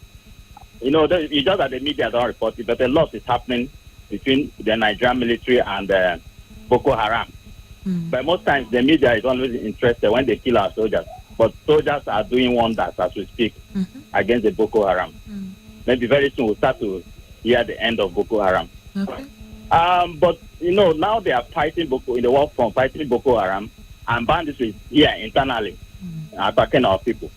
So it's not just easy for the military. They are overstretched. That's just what I want to point out. Okay. But that doesn't mean that they are not fighting the banditry. Mm. In recent times, I've had 15 banditry killed, 40 killed in Niger, sometimes Kaduna. But it's not just easy for the military. We should give it to them. Those guys are trying. They are trying their best. Okay. I'm saying this because my dad is a military man. All right. And I know what they are passing through. Sometimes they spend 1 year in the bush fighting these guys, but we don't appreciate it here. All right. So, but we just have to try and appreciate our military. They are doing wonders. All right. Thank you very much. Got your thoughts. Yeah. Thank you. Hello, Today 95.1 FM. Welcome back. Let's not forget that we also mentioned governors challenge federal government over utilization of recovered loots. That was also part of the conversation this morning. Hello. Hello, Annie. Yes, good morning. Okay, Mandeo. Yeah, my brother Ndeo. I want to talk on poverty in Nigeria. All right, go ahead. For me, rather, the way I see it is that The people that are supposed to rule Nigeria, the opportunity is not given them. When they start from the scratch, you will find a boy who went to the primary school on a private car, secondary school on a private car, even in the university, maybe living with 2 or 3 cars. At the end of the day, he will use the parents' resources and come up to rule Nigeria. At times, I blame ourselves because we are responsible. When they come and give us 5 naira, vote me, we vote them. Without even looking at those people that will do something for us. The problem that we are suffering today in Nigeria is in our hands. We are decreted. Though, except God in heaven will come to survive. Thank you very much. I don't have to speak too much. All right. It's okay. The one you've spoken is all right. Hello, Today 95.1 FM. Good morning. What's your name? Hello. Yes. Annie. ID, good to have you. Emmanuel Ndukwe, my brother. Good morning. Good morning, ID. Annie, let me talk on the Amagiri. It's a pity that some persons who never know how the Amagiri emanated during the era of President Goodluck Jonathan will just come to speak nonsense. The Boko Haram, the ravaging of the north by the Boko Haram, telling Nigerians that they will hate Western education. And in order to ease the powers of the Boko Haram, they discovered that these people, they are uneducated. Most of them who are fighting this war, they are uneducated. And the literacy in that region was so much that there is no way we could ever able to defeat the Boko Haram to a certain stage. That was the reason why Jonathan said, okay, let's bring more education to these people so that they will move from this idea of joining the Boko Haram. That was the reason why the man began to build the Amagiri schools. And the man did well in building those schools to make sure that they impact more education to those persons. Yet, they have an ideology. But irrespective of that ideology, the man still fought to make sure that it brings more education. Assuming this present administration didn't deviate from that and continued with that process, I don't think most of the literacy you are seeing in that area could have become so much to this extent. And somebody saying it's a huge scam. What was a scam? In order to make sure that we limit the literacy in that region, is that a scam? It's a pity. All right. I mean, thank you. Welcome for your thoughts there. Hello, Today 95.1 FM. Good morning. Good morning, Annie. Morning. What's your name? My name is Olo Lucky, calling you from Baineche. All right. Good to have it. Go ahead. Let me look at open letter to Governor Zebonye Somite. All right. Now, I think that letter is in order because the way and manner the governor is doing is no longer the governor, rather is the president of this country. A situation where there is already existing coffee by the president of Nigeria, another coffee again, the same coffee, the same measure, the same way the governor and the president put it, the whole country is still the same way the governor is. Fortunately, do call back if you can. We just have very little time left. And then you also have federal government explains why marketers cannot exclusively determine petrol price. And I think if I can throw this in remembrance of Jonathan, these were all the stories that we had this morning. Hello to the 95.1 FM. Good morning. Good morning, Kitani. Good morning. What's your name and where are you calling from? Pastor Adebaini from Alu. From Alu. Good to have you. Go ahead, please. Let me tell you the truth about Boko Haram and Al-Majiri. I was once a member of Al-Majiri when I was small in primary school in Niger State. They are recruiting those boys. Their governors are aware. Those Al-Majiris are the Boko Haram and bandits you are hearing. They are using them for election and they are using them for politics. And they are using those Boko Haram to collect money from foreigners, from foreign countries. And they have a handshake with Saudi and those Islamic countries. Are you getting me now? And Almajiri. The handshake that they have is for what? What are they handshaking for? The handshaking is about to Islamize Nigeria. And the Almajiri you are hearing, they are also coming from Niger before and the Chad and other Islamic countries within Nigeria. So find out what I'm saying. 50% of those Almajiri that they return from Kaduna and Kano, they return them back to Niger. So they have handshake with Niger concerning Islamic agenda. So all these things that Nigerians are saying, I was once Almajiri North. I was born and brought up in other people. So if they are saying this, they should take it. So when you were in Almajiri, what was happening? You said since you say you were once in Almajiri, what was the plan when you were there? If any crisis want to happen, they said we should not allow the other religion to overpower us. One. Then anytime there is a crisis about Christians, they will all send all the Almajiri to go and protest to attack. But I don't follow them then. Okay. So, but I know I have the ideas. So all these things they are saying in Nigeria, Niger are 50% of those Almajiri you are seeing, and Chad and the Mali, they are almost 50%. Okay. So they bring them every year to recruit them to take them to Boko Haram. They are the one calling. They are the Boko Haram you are hearing. So and they cannot stop it because all Nigerian militaries, all generals, they are using them to make money from federal government and from United Nations and from other Islamic countries. That's the truth about it. We got your position. Thank you very much. All right, we'll see if we can take one last call. It's 10:32. We've got to go, but I will be fair and take one last call. Hello, Today 95.1 FM. Thank God you disconnect me because I've been trying and trying. All right, what's your name and where are you calling from? My name is Comrade Jude James Udonko. I'm calling from Okeka. Great to have you, Comrade Jude James. Thank those who wrote that letter to the governor because I've been trying to send my letter across to the governor. The governor, they have been denying me the access to government house. But thank God that they will have the financial strength to muzzle out this letter out. I thank them for that. You see, if you travel to Cross River, the port work in Lagos, Warri, these are also governors. And these governors are not even of APC, they're of the PDP. And they are cooperating with the federal government in tackling the issue of coronavirus. I wonder why in our state, our governor has made it a overlord that nobody can ask questions. Look at what the Commission for Information did say today on the live radio in Funky 4 that they have World Trade Center, your Rivers BMH. They asked him what of the other one. He doesn't know about that one. There in the 21st century, who will pass information, a Commission for Information, because these people have been pocketed by the governor to do their bidding. And that is why nobody can talk to the governor today as he stands in this state. Everybody is afraid of a man. Wicked is not good. Now look, common bread. Who can access bread in River State? Because there is no bakery. All the bakery have been shut down.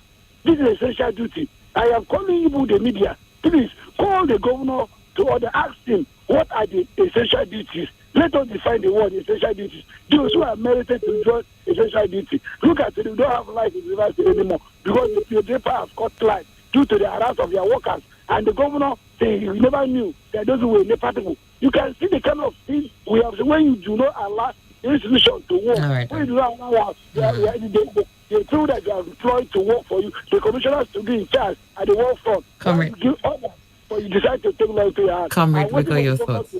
I've got that. We'll sue him to cover all these damages. All right, then. We got your thoughts there. Well, at least you said you're waiting for him to come down. Then you'll sue him. Comrade James, thank you so much. We got your thoughts, Emmanuel. Well, I wish federal government and, of course, state governments could collaborate and make sure that the poor in their society, in their states, and, of course, the entire federation should be given attention. That starts from the allocation they receive. Put them into critical sectors where it will benefit the poor so that they could also come up and Nigeria will join the league of those that are developing and not the way we are retarded. And that's it here for us. We'll wrap it up on this point. This station, Entertainment Express, comes up next. I'll see you on Monday. Stay safe this weekend.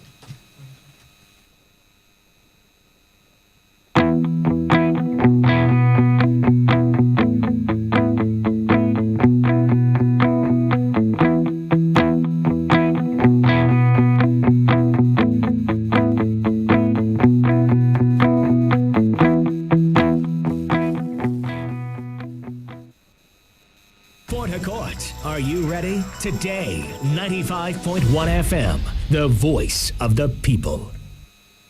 You got a fetish for my love. Been waiting for a lifetime for. Listen to Entertainment Today Every weekday at 11:30 a.m.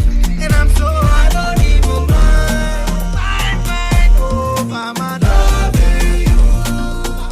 Every weekday at 11:30 a.m. Only on Today 95.1 FM. Voice of the people. Tell me what you want. I can be your friend. I can be your muse. Call my name and I'll be there. Do you know me? Do you know me? I am Dave Roberts, your favorite guy on radio. Can love you better. Catch me when you can. Cause you're Peter Pan, girl. You know landing never. Have you ever felt?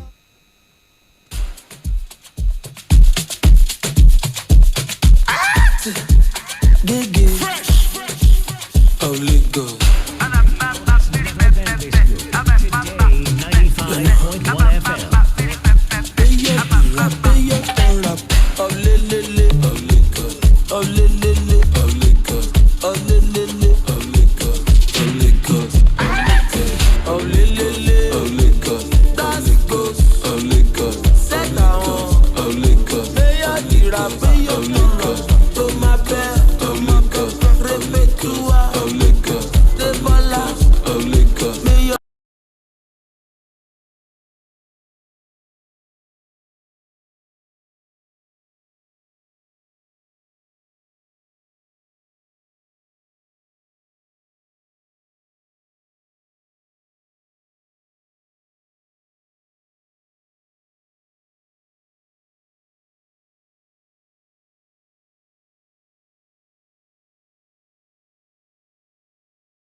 Yep. And you tuned into your premium talk news and sports radio station today, 95.1 FM.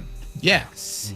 And it's Entertainment Express, that show where you get to hear all the latest juicy gossip and gist in the world of entertainment. My name is Dave Roberts, your favorite guy in radio. And my name is Bolo Atife Ajayi Balogun of Port Harcourt. And that song you checked out is Mayoku's song. Very nice song. That's his latest song. And the name of the song... It was a freestyle at first. It was a freestyle on his Snapchat, and then he decided to record the song. Same with this song, Gang. Gang, I mean... and it's working very well for him this time. He's just doing things back to back. He's been doing that for a while now. I think even his first song, the first ever song he did that made him really blow, you can't remember the song. No. That was the freestyle as well. This one is the freestyle of Lagos. You need to be on Mayokun's Snap, honestly. It's always funny. I feel he shouldn't just write. Drops lots of bars. He should just go ahead and start doing freestyles alone. No, you probably have to write sometimes, but you know how it is in Nigeria. Like, we don't sing danceable song, they might just fake. All right, okay, so that song is Mayor of Lagos. I love that song so much. He has a very nice... Is it Mayor of Lagos or just of Lagos? Of Lagos. Of Lagos, yeah, that's of Lagos. Because I know he calls himself Mayor of Lagos. And he has this new designer outfit for his bling bling line. Mayor of... That's M-O-L. Yes, Mall. All right, okay. So, like we always do at this time, we get to give you the privilege to give you a shout out. It's a Friday. It's a Freaky Friday. Great. Freaky Friday. Yes, Freaky like Freaky. That makes me think of Freaky Freaky. Point. Okay. Everybody is doing well. Everybody's doing well. Especially at this moment. It's the weekend and I'm so hyped a bit. Like it doesn't seem like the other weekends when we're at home. Trapped. And then like it was the weekend but it wasn't still the weekend in a way. Now we know it's Friday. Now we know it's the weekend. Like yes. Probably we have some, I don't know, bars open and stuff. No, I'm not sure. I guess no. But people will still try to, have fun. People go to the malls and everything. So it's a Friday. It's a really Friday-ish. Yes, it's a really Friday-ish Friday. The Freaky Friday. So let us know who you want to send that very nice special shout out to this weekend. All right, just call us up, let us know, hit us up, let us know. Is it your family member or your wife or your brother or your sister, your pastor, your friend, your side chick, anybody? Or your co-presenter. They want to give my shout out to you. Shout out to Dave. Thank you so much. My G all day, every day. Yeah, I come through like that. I come through. Okay. I think I'm going to withdraw. I think I overhyped myself. My shout out, honestly, because the way you're feeling yourself, I don't understand. Oh my God, it's crazy. It's crazy. But do well to call us up and give that special person a special shout out. The numbers to call 0817 000951. You could also call the number 0810 9510951. If you do not have the privilege to call, like me, send a text message quickly to the number 0701 933 9962. Meanwhile, today is Chi Girl's birthday. Yay, Chi Girl. Happy birthday, Chi Girl. There is somebody in this office that sounds exactly like her. Yeah. Yes. She's our own very Chi Girl. I mean, like if you listen to the show in the night, Bar 95, in the evenings, Bar 95, the Owerri woman. Okay. Yes. The Owerri woman, Oweli. Oweli, yes. Oweli. Oweli woman, chewing this. She sounds a lot like Chi Girl. By the way, Chi Girl is 44 years. What? I'm telling you. 44 years 44 years. Let's just pick this call. Hello, Today 95.1 FM. Hello, good morning. Good morning. How you doing? I'm fine. Okay, I think I need you to add more life to your voice right now. Just scream, thank God it's... we lost that one. Okay, do well to call us back. 0817 000951 or 0810 9510951. So back to what I was saying, yeah? Chi Girl is 44. And she's not... Chi Girl is 44 years old. Yeah. And I'm more than surprised. My brother. It's money. When you have the money... That's not just Chi Girl. That's mommy Chi Girl. Honestly, she could, Yeah, she could go for it. She should pass for a month. Oh, we lost that call again. Okay. Hello, Today 95.1 FM. Hello. Hello, anybody home? Knock, knock. Hello. Hello. Okay, we're probably having issues with the phone lines, but do well to keep your calls coming in. 0817 000951 0810 9510951. Hello. Good morning. Yeah, good morning, Mr. Dave. Good morning, Mr. Tell me your name. Chima Ahusi. Chima, welcome to the show. How you doing? Chima. I'm okay. Bolu. Good morning, Chima. How you doing? God bless you. Thank you.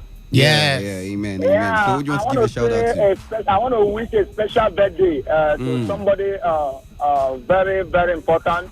The person of Miss Gloria Onebu. She happens to be somebody very close to me. I want to say happy birthday to her. Okay. Happy birthday. And wish her long life and prosperity. I want to also send my shout out to my spiritual leader, Archbishop Edi Obunda, and every member of Sacred Flame Ministry, urging them to remain resilient at the time we are. That at the end we shall get victory. Thank you and God bless you. Thank you so much, Chima. Thank you so much. Definitely let them know. Thank you very much. To Mrs. Gloria. Yeah, Mrs. Gloria. Yes. Very important person, Chima. Yes. And by the way, we forgot to say if today's your birthday as well, or you're celebrating anything at all today. Today's your wedding anniversary, quarantine anniversary, happy anniversary, breakup anniversary. Do people celebrate that one? Yeah, I think that's weird. Hello to the 95.1 FM. Hello, good morning.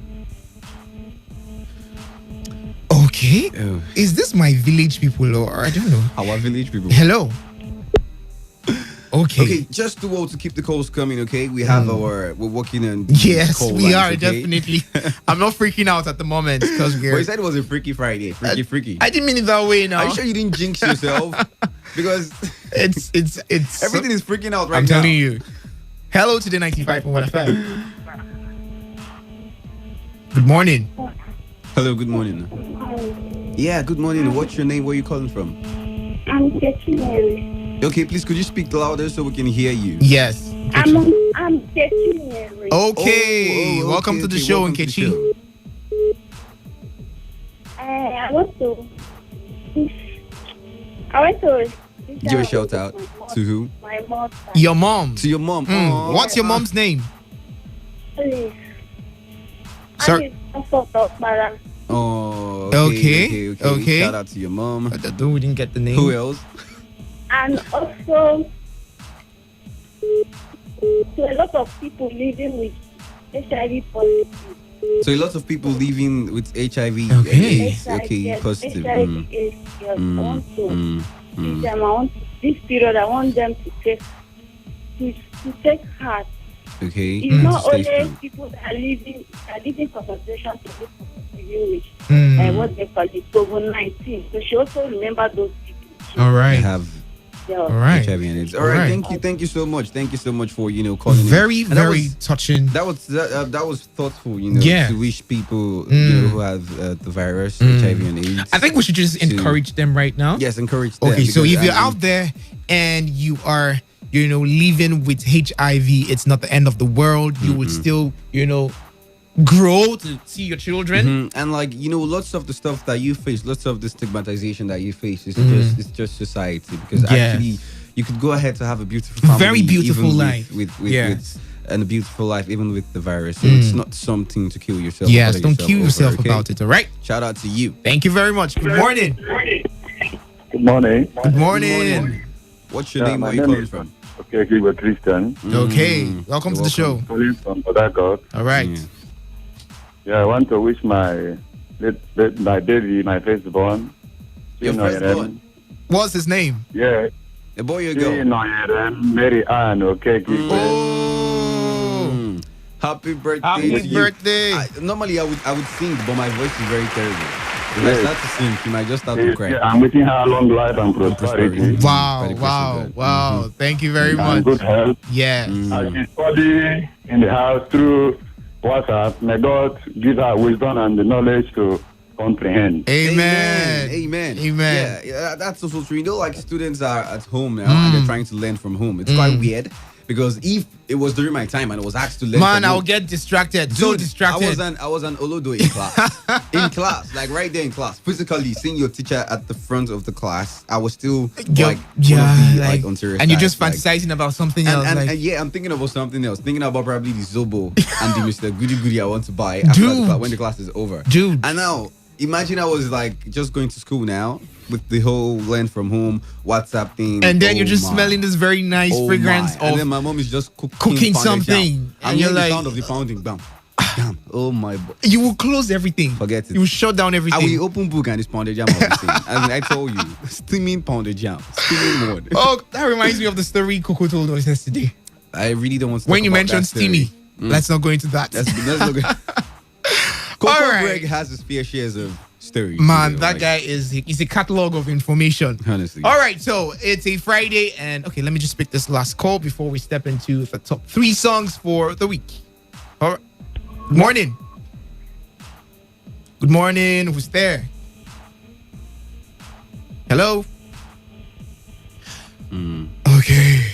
So we lost that one. Okay, we lost. We didn't lose that one. All right. Okay, so but the way we do it on Fridays, the way we've always done it, top 3 songs of the week. Okay, and you get to listen to top 3 songs you must listen to.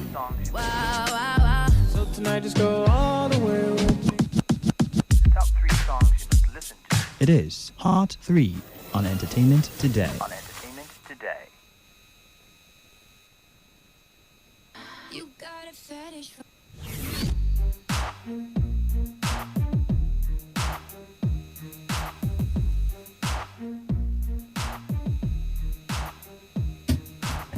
All right, so it's the top 3 most played songs for the week, for this week. All right, so it's compiled by this very wonderful guy. His name is Moro Allen, and it's from the iMusic Market. Okay, so the iMusic Market is a forum where you get to go stream songs, you get to go download songs, you get to go check new songs out. All right, so let's head straight into the top 3 songs for the week. All right, so at number 3 we have this very nice song by a very wonderful Port Harcourt based artist, although he's doing pretty well right now and is breaking into the big market and in regards to doing things across Nigeria. Okay, so his name is Omale and the name of the song is Bad Influence. Enjoy.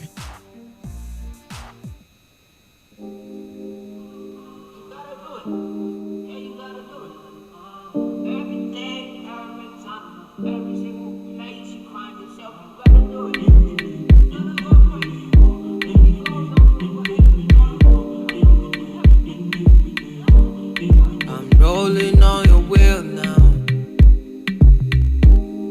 I'm drinking Hennessy now. I hope you see now. Say you don't bust my eyeglass. You don't scatter my plans. See my eye, I don't cross. You put me for ambulance. See why you make me bitch. See why you make me big. See what you did to me. God save me, please.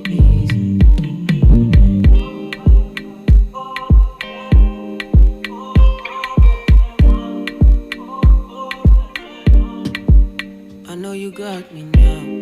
I know you got me now. I know you got me. All right, that was Omale at number 3 with Bad Influence. In case you want to go download that song, in case you want to go check the song out, please go follow iMarket Music on Facebook, Instagram, and Twitter. Go check them out. They compiled this very nice playlist of, big songs across Nigeria, especially from the South. All right. At number 2, we have Dan Dizzy featuring Oxlade with Fool. I love this joint so much. A very nice song. It's a love song coming from Dan Dizzy. He always does very great songs. So enjoy Fool by Dan Dizzy featuring Oxlade. One time for you, one time. Oh, do that. Dan Dizzy for us. Wave Sally. If I give you my heart, baby, don't use and play. Don't use and play football. Don't use and play Ludo. No. If I give you my heart, baby, don't use and play. Baby, I'm down for you. I'm down. You make me a fool. Girl, I'm a fool for you. Anything I do for you, I swear.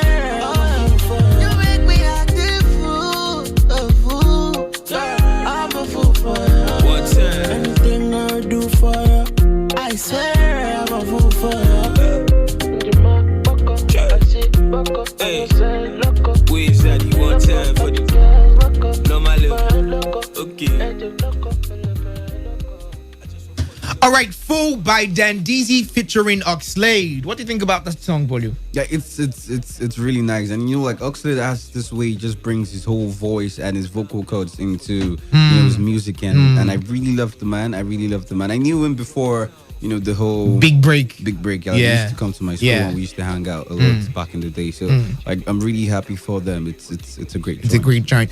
By the way, Dan Dizzy is a Port Harcourt based artist. Dan Dizzy is a Port Harcourt based artist. The EQG crooner, and he's doing pretty well for himself now. This very great joint, Full by Dan Dizzy featuring Oxlade. Go check it out on iMusic Market. Yep. They have a very great playlist where you could just go stream and download this very great songs. All right, at number 1, yep. I have to give it up for these guys. They have been consistent over time. Consistency. That's consistent like Bruce. That's the thing. Yeah, and I feel like they're the next big thing. No disrespect to every other artist in Port Harcourt City, but these guys are to watch out for globally. I'm talking about the Ajebo Hustlers. I was telling somebody this morning, I've been following these guys since 2011 rather. Yeah, and he was great back then. And still great right now. I'm talking about Knowledge. George Danderson, very great guy, very amazing rapper. Okay, so they have this very new song, and it's a very, wonderful song. You should just listen to it. It's talking about so many things as regards to the ills in the society and, just airing out their views through music. And the name of the song is Barawo. And I just... What does Barawo mean? Means thief, Abby. Thief? Yeah, does it? I really don't know. I think it should be a Western thing. No. It's a northern thing. Okay. I think. Okay, so let's check out Barawo by Ajabo Hustlers.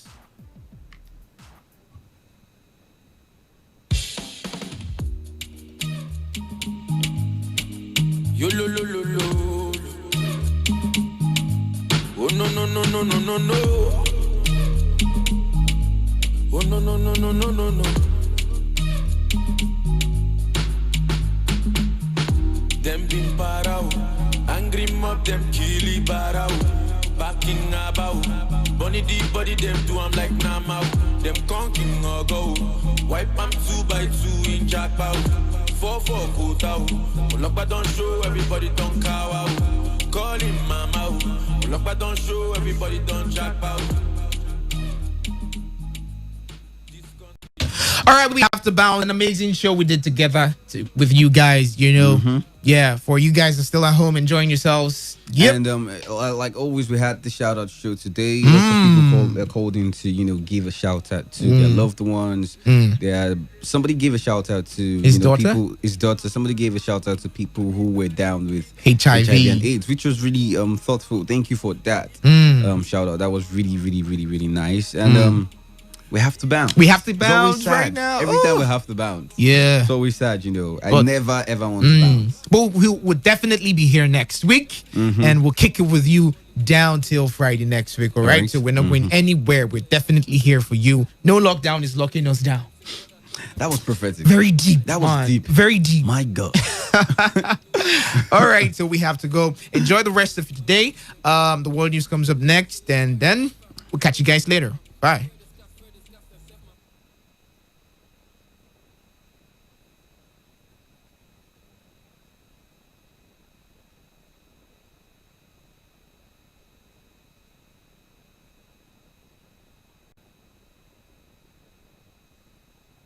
Foundation, River State, Relief. The war should be against the disease and not against the people. Therefore, policies and actions of government both at the federal and state levels must show reasonable cause of empathy, care, love, and human feelings towards the people, not intimidation or coercion or outright threat to their lives and sources of livelihood. We enjoin every citizen of our dear state and country to obey every lawful directives and laws of government meant to save us all from contracting this dreaded disease. Please stay at home, stay safe, and stay alive. Surely, this COVID-19 will come to pass. Be steadfast. Together, we shall overcome as we put our trust in God. This message is courtesy of the Leadership Council of Relief.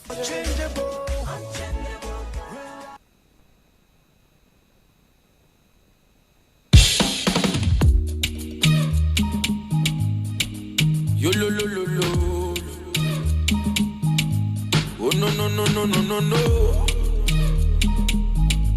Oh no no no no no no no. Them been parao, angry mob them killy barao. Backing about, bunny deep body them do I'm like Nama. Them conking or go, wipe am 2x2 in jackpot. 4-4 quota, Olokpa don't show everybody don't cow out. Call him mama.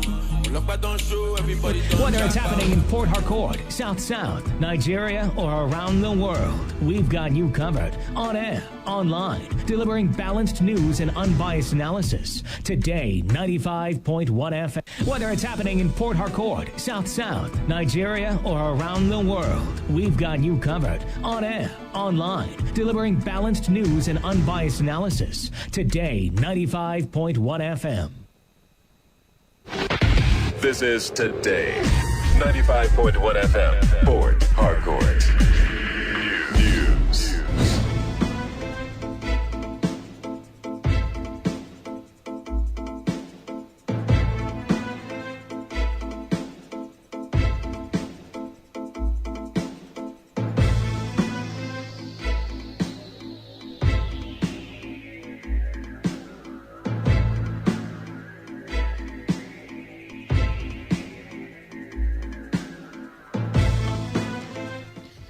Good afternoon. This is the world news at noon on your premium talk radio today, 95.1 FM Port Harcourt. I am Kala Dakurubatibo. The headlines. Rivers State government issues waivers to more stakeholders in oil and gas sector to operate during intending lockdown. Northern community in Rivers State files suit against Governor Nyesom Wike over arrest of members and seizure of their goods and trucks. Cases of COVID-19 in Nigeria rises above 5,000 as over 1,000 patients recover from infection. On the foreign scene, at least 10,000 undocumented migrants returned to Ethiopia, mostly from Middle East amidst COVID-19 pandemic. Stay tuned for the news in details.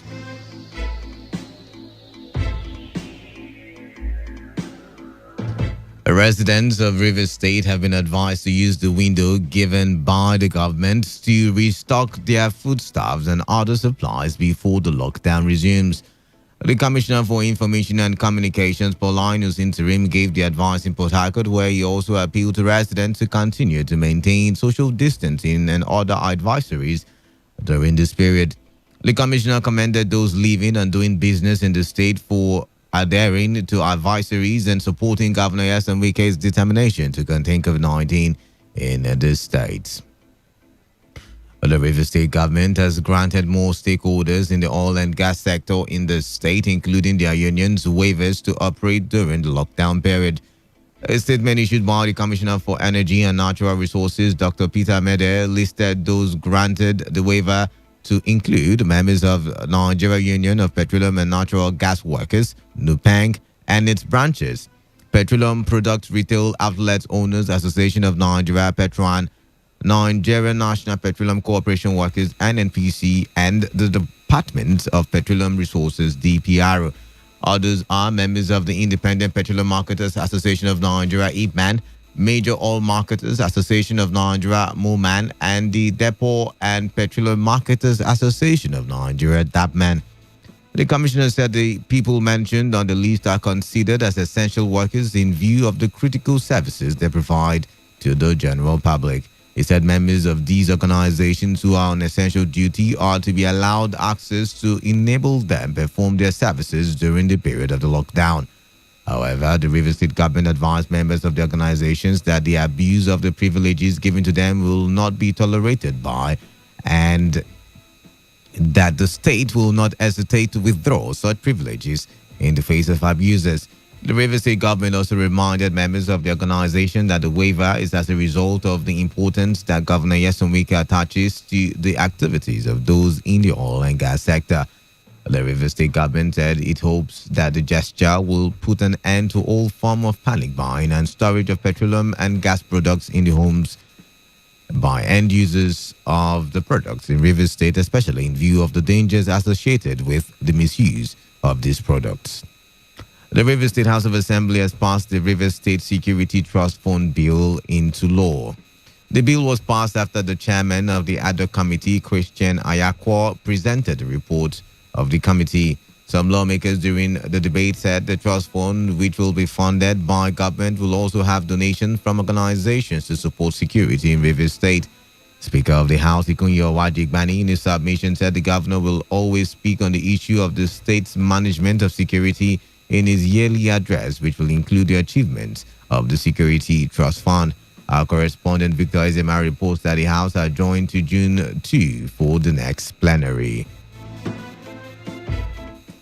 The All Progressives Congress in Rivers State has asked the Nigeria Center for Disease Control and CDC to subject members of the People's Democratic Party who attended the inauguration of the new Executive Council to isolation. The immediate past publicity secretary of APC, Chris Finebone, who made the call, stressed the need for contact tracing of those who have come in contact with PDP members to ascertain their COVID-19 status. Finebone said the call became necessary following the fact that the rule of social distancing was not observed during the inauguration of the party executives, which held at the Obiwale International Center, Port Harcourt. Finebone also described Governor Nyesom Wike's fight against COVID-19 as a scam, alleging that the ease of the lockdown and extension to Sunday was only for the benefit of the alleged inauguration and Thanksgiving of the newly elected executive of PDP in the state.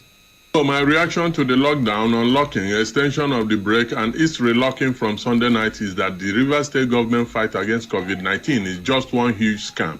I mean, how can the government ease the lockdown just because of PDP State School inauguration on Wednesday, and now extending the break to cover Sunday so that the party can hold its Thanksgiving? One may ask, without the Sunday Thanksgiving, would the governor have considered the plight of the suffering masses? Of course, the answer is no. Most worrisome is the total breakdown of social distancing at the Wednesday inauguration, which we have all seen. The governor is simply taking everyone on a ride to nowhere. Why the mixed messaging about coffee when we know that there is a subsisting nationwide coffee? Everything points to insincerity and double standard on the part of government. A state high court sitting in Port Harcourt will on the 27th of May 2020 deliver judgment on a suit brought by chieftain of the All Progressives Congress, Igor Aguma, against the party and its national leadership led by Adams Oshomole. Aguma had approached the court to secure an injunction stopping the ward, local government and state congresses that was scheduled late last year, demanding that reconciliation be done before any congress, amongst other prayers. Our correspondent, Vijay Jawa, reports that the presiding judge, Justice George Omariji, adjourned till the 27th of May for judgment after parties presented their final written addresses. In the meantime, one Dele Moses and 9 others having another suit dragged the APC and its national chairman, Adams Oshomole, to court. The plaintiffs are asking the court to interpret the judgment of Chiwendi Nwogu and declare them the authentic members of the party to conduct primaries and occupy various wards, local government, and state executives. Our correspondent reports that when the matter came up in court, the presiding judge, Justice George Omariji, asked the representative of the parties led by Senior Advocate of Nigeria, Tuduru Ede for APC and Henry Bello for Dele Moses and 9 others to regularize the papers and return to court on the 20th of May 2024 hearing. You would recall that one Ibrahim Umar and 22 others had approached the court seeking almost the same prayers of Dele Moses and 9 others, which was struck out by Justice Olo, who ruled that no court has the power to interpret the judgment of internal party affairs. A federal high court sitting in Port Harcourt will on the 1st of June hear a suit filed by the Northern community in Rivers State against Governor Yasomike. Justice E.O. Obile fixed the date to allow the plaintiff put Governor Wike on notice. The Northern community are demanding the sum of 100 million naira for the arrest of their kinsmen, including their livestock and trucks, by Governor Wike, which they say is an infringement. Counsel to the arrested Northerners, Eze Paniku, while speaking with newsmen, lamented the arrest by the governor, adding that the victims had waivers from the federal government. Paniku also alleged that both his clients and their livestock have been arrested and dumped at the isolation center without food and medication for over a week. And since then, they have been there. They have not been feeding. Even the cows and the goats and the other, they also not been. They have not been fed, including their owners. These are items that are not restricted by the federal government.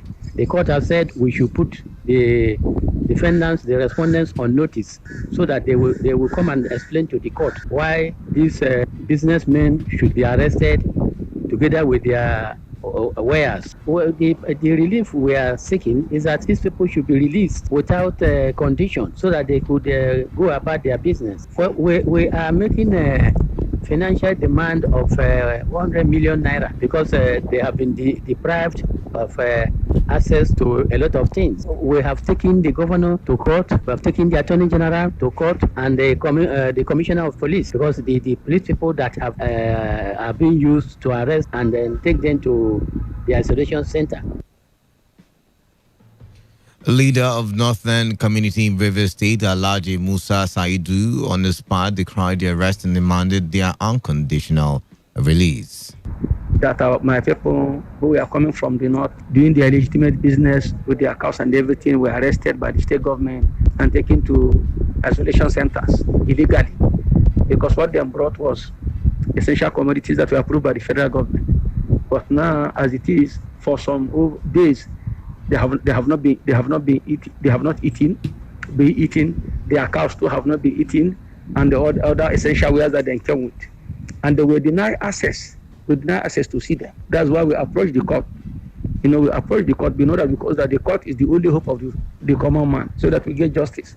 And we pray that the court that these people should be released unconditionally so that let them go take care of themselves because of they may contact disease.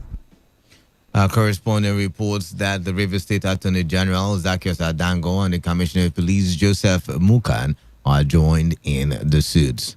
A human rights lawyer in Port Harcourt, O.C. Aya King, has argued for the need for governors to sign the execution order for authorities to enforce the execution judgment of a court. Aya King, in an interview with our correspondent Funaya Bemenuke, said it is sad and a waste of time for convicts sentenced to death to remain in prison after the judge had exhausted his energy to conclude a murder trial. The human rights lawyer was reacting to the conviction of Ifeanyi Dike over the murder of 8-year-old Victory Chikamso in a Liozi community in Port Harcourt that ran since 2017. We face a firing squad. This one is hanging by the neck, according to the Constitution. There's nothing wrong with that. I am a human rights advocate, but I believe that anybody who openly, brazenly, intentionally kills another, not by accident, not by self-defense, he should die. The person should be killed. I'm not among those human rights advocates that said we should abolish death penalty. Let me ask a question. America that you are hearing that have abolished death penalty in some states, are you aware that they sentence people to 200 years, 300 years, 500 years? So what is the difference? As far as I know, Odile did not sign for any execution. Amechi did not sign. Omeha did not sign in his short period. Wike have not signed anybody to go and execute anybody. And the governor must sign before anybody will be executed. So it's the governor that we are waiting for now to sign. I will sue the governor, sue all of them. If you don't want to sign, release them. That's the way I'm thinking also. Because they're already under psychological torture for all these years. While commending the trial judge, Justice Adolphus Enebeli, for the speedy trial, Aya King said Ifeanyi Dike's case is the fastest criminal case he has seen. The trial judge, Justice Adolphus Enebeli, in his judgment ruled that the second-year student of the Department of Physics in the University of Port Harcourt should be hanged by his neck, while the second convict, Ugochukwu Nwamiro, be hanged by his legs. One Eze Akajiri and Michael Chuku from Rumekini community in Obiakpo local government area of Rivers State have narrated their ordeal in the hands of members of Akpo Security, Peace and Advisory Committee. Akajiri, who spoke to our correspondent from his sick bed, alleged that members of ASPA came to his house to arrest him after he accompanied his tenant to retrieve the gas cylinder, which was seized by the local vigilante during the lockdown. Akajiri said he was brutalized by the ASPAC members, after which his mother was made to pay the sum of 7,000 naira before his release. My tenant carry gas, won't go fee. Ospak man stop him. I said, landlord wanna be. I say, tell me the boy. He say, no, daddy from school road. I say the boy. I tell him, me no worry. Say I know the boy. So me and I come follow. Go the boy house for evening. We no see the boy. What we see now wife on Sunday. Ospak come with motor and the machine. Come carry me. Go for service center remaking. Flog me well. Tie me rope well. On my body. Let me say I go pay 25,000 naira. That 25,000 naira. What my mother used to pay me that day. Now 7,000. So that remaining money. They say if I no bring them 20th of this month, say, and then I don't force me to enter court, Iceland court, it been their court. Say, if I no take it, I will say 20th of this month, say they will come there, come shoot my mother, shoot me. So make government come help me because I no get papa. My mother and I found way with the work. On his part, Michael Chiku alleged that the members of ASPAC took him to their camp and brutally wounded him after a confrontation that happened at his family structure being developed. So that was yesterday. I was patrolling our family land. So unfortunately, I saw people that was doing work there. So I got to approach them. One other guy at Umodo School Road, he said that Ospaco sent him to come and take money for security papers. That they are the people that is taking the money for the security. I didn't argue with him. I didn't make any issue with the next thing. Ospaco came, and as they came, they started dragging me. That when I get to they didn't ask me any questions. They just push me inside and tie me rope, start flogging me, beating me, boom, tying me rope as if I'm a criminal. When our correspondent Uchendu Jawar contacted the commander of Akpo Ospak in charge of Rumekini, Rumusi and Ozwaba, Owunda, he said he's not aware of the act by his men, but assured that after investigation, anyone found wanting will face disciplinary action. I said, whatever thing that happens there, the one that I'm not aware, I want to find out. I want to see the person involved. Let me, once any matter that happens there, they will report to me. Any that they will not report to me. When the person goes across, the person, I will have to see the person in question and what he's alleging now, I'm not aware. Yeah, I'm telling you now, if there's anything to contrary, I have to report my matter too. Spokesman of River State Police Command on the spot, DSP Namdi Muni, said the police will investigate and deal with anyone involved in violation of human rights, just as he warned the local vigilante to be civil in the discharge of their duties. The secretary of the vigilante group, Prince Amatari, says the chairman of the group, Victor Aji, has since been suspended from the group. Amatari, who was reacting to comments by ORG that he was never the spokesman for the Diop Vigilante Group, said the leadership of the local vigilante took the decision that led to the suspension of ORG following his alleged questionable character.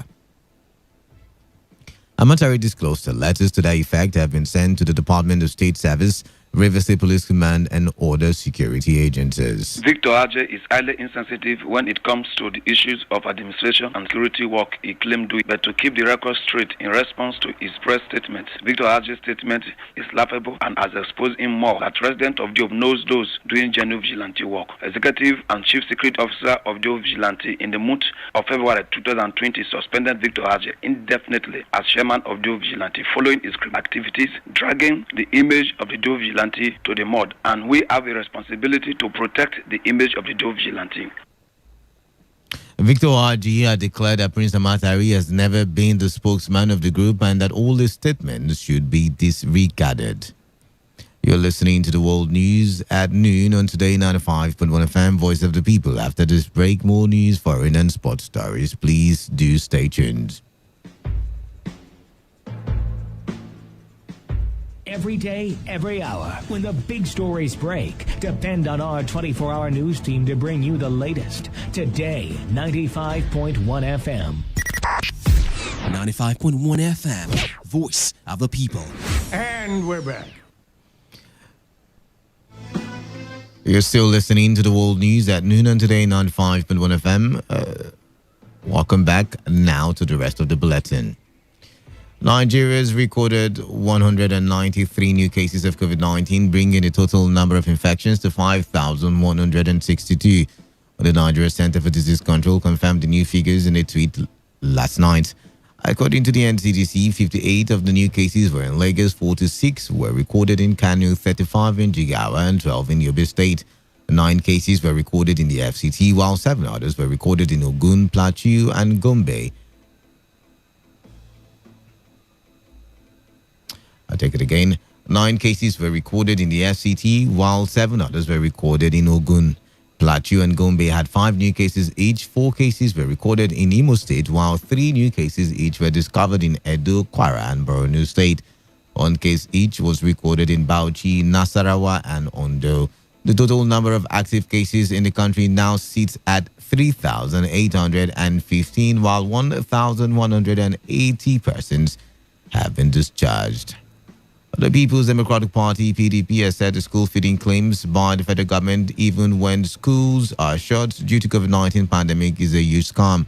The PDP stated that it is an alleged scheme by the leaders of APC and some officials in the presidency to siphon a targeted 13 billion naira public funds to finance their lifestyle. The PDP, in a statement by its National Publicity Secretary, Kola Logbodiyan, described the use of school children as cover to allegedly divert not less than 679 million naira daily to private purses as sacrilegious, wicked, and completely unpardonable. On the foreign scene, at least 10,000 undocumented migrants have returned to Ethiopia, many from the Middle East, since COVID-19 was declared a global pandemic. They include 11 young men who survived the tragedy in March that claimed the lives of dozens in Mozambique while traveling to South Africa in a container. They were discharged from an isolation center on Wednesday, where they were being held, and are expected to join their families in the coming days. According to the International Organization of Migration, the pandemic has had a severe impact on its efforts to secure the safe passage of migrants. The International Rescue Committee has warned over Libya's ability to fight the COVID-19 pandemic after a number of recent attacks in hospitals. Tripoli Central Hospital was hit on Thursday morning, while 14 civilians were wounded in similar attacks in residential areas of the city. The hospital is one of the city's largest and is key to the country's COVID-19 response. The IRC said attacks on hospitals in Libya are becoming far too frequent, but added that no one was lost in the recent attack. Libya has been wrecked by conflict since the 2011 uprising, which ousted longtime strongman Muammar Gaddafi. To end the news, here is a summary of the major stories. In lockdown on Obiakpo and Port Harcourt City local government areas of the state, the North End community in various states has filed a suit against Governor Yasumike over the arrest of their members and seizure of their goods and trucks. Cases of COVID-19 in Nigeria has risen above 5,000 as over 1,000 patients recover from the infection. On the foreign scene, at least 10,000 undocumented migrants have returned to Ethiopia, mostly from the Middle East, amidst the COVID-19 pandemic. That was the news. As edited by Chinidi Wuna. For comment and inquiries, please call 0815-341-8657 or 0814-434-3502 or send your emails to news@todayfmlive.com. You can also read our stories on www.todayfmlive.com. Do not forget to take a responsibility. Wash your hands frequently with soap under running water. Observe social distancing, and if you can, please do stay at home. I am Kala Da Kuribatbo. Good afternoon.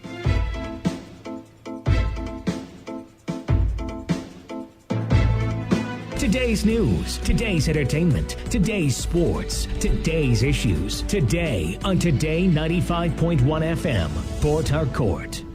Hello, Benita. Where are you heading to? I'm going to the Apostolic Faith School. Apostolic Faith School? Oh, yes. Apostolic Faith School is an established missionary school comprising crèche, nursery, primary, and even secondary school. AFSS is a co-educational boarding and day school with standard boarding facilities. Admission forms for 2020-2021 academic year are now available for collection. We are government approved with WAEC and NECO accreditation centers. We offer admission into crèche, nursery, primary, JSS 1 to 2, and SS 1 to 2. Apostolic Faith School is located at 56 Eleparamwo Road, off Adajor Junction, Port Harcourt, River State. You can contact us on the following numbers: 0903-8289-551 or 0902-6416-250. Email us at afssportharcourt@yahoo.com.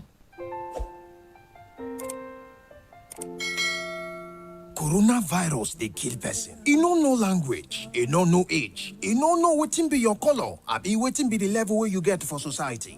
E dey take mama and papa from children, e dey take children from mama and papa. In fact, e dey separate best friends sef. The coronavirus dey real o. Make you wash your hand all the time under water where they run for tap with soap. Use a hand sanitizer where you no see water where they run for tap or soap. No go places where people plenty o, and make sure say you dey give people gap. That one where Oyibo people they call social distancing. If you want cough inside tissue paper or handkerchief. Make you quick throw away am. If you feel say your body they do you anyhow, abi your body they hot past normal and you get sore throat, or you they find am difficult to breathe, abi you they cough, your cough na dry cough. Quick call the COVID-19 helpline where they for your state o. Make we join hand together pursue this coronavirus come out for our land. This message now from the Niger Delta Development Commission, NDDC.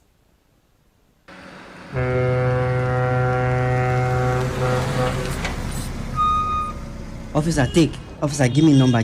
No time. Ma, they match am. They go. What? You bribing the officer of the law? You under arrest.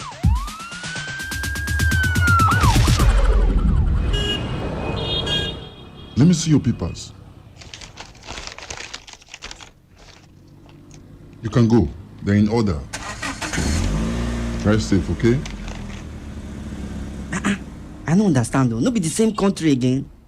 Officer reject bribe. They arrest me yesterday. That yesterday, I go do my papers. See as I pass now. I pass without fear.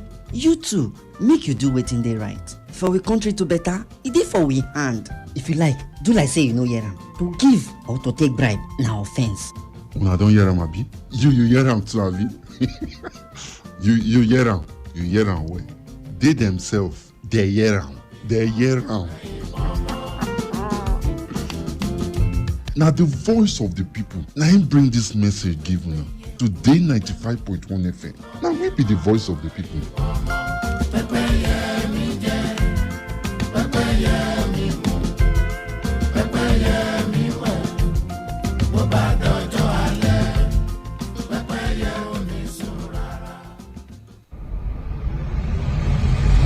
This is Today 95.1 FM, Port Harcourt. My name is Praise Obi, reporting from Transamadi. I spoke to some experts in the tourism sector complaining of neglect. They said that most of the tourists... I'm currently at the headquarters of the Independent National Electoral Commission in Rivers State. The level of insecurity in Rivers State appears to have reduced drastically.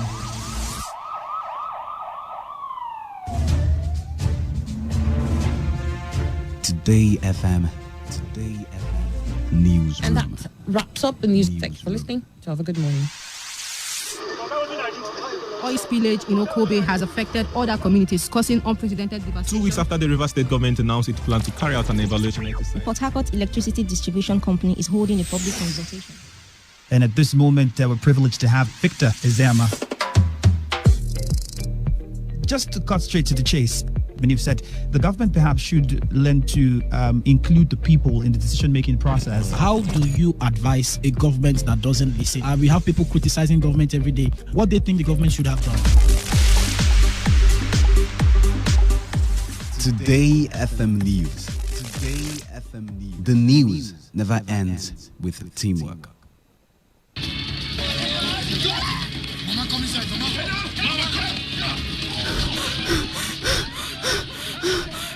Mama Bonboy, what happened? What be all this one? My brother, I don't know. Run for wetin? What did happen? Everybody just dey run. Everywhere scatter. What did happen? That woman for junction. He say, her friend come tell her say, person tell her friend say, coronavirus don enter town. They keep people. Which one be corona? Corona. They keep people. Hey, Bombay! Where sister? Wanna enter house?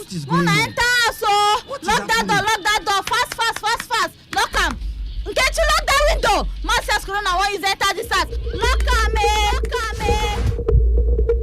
Remember, there is no need to panic. Fear kills faster. The coronavirus is an infectious disease caused by a newly discovered coronavirus. The best way to prevent and slow down transmission is to be well informed about the virus. Protect yourself and others from this infection. Wash your hands regularly with soap and water or clean them with alcohol-based sanitizer. Maintain at least 1 meter distance between you and people coughing or sneezing. Stay at home if you feel unwell. The virus spreads through droplets of saliva or discharge from the nose. It is important that you practice respiratory etiquette. At this point, there are no given vaccines or treatments for the coronavirus. The World Health Organization will continue to provide updates as soon as clinical findings become available. So stay informed.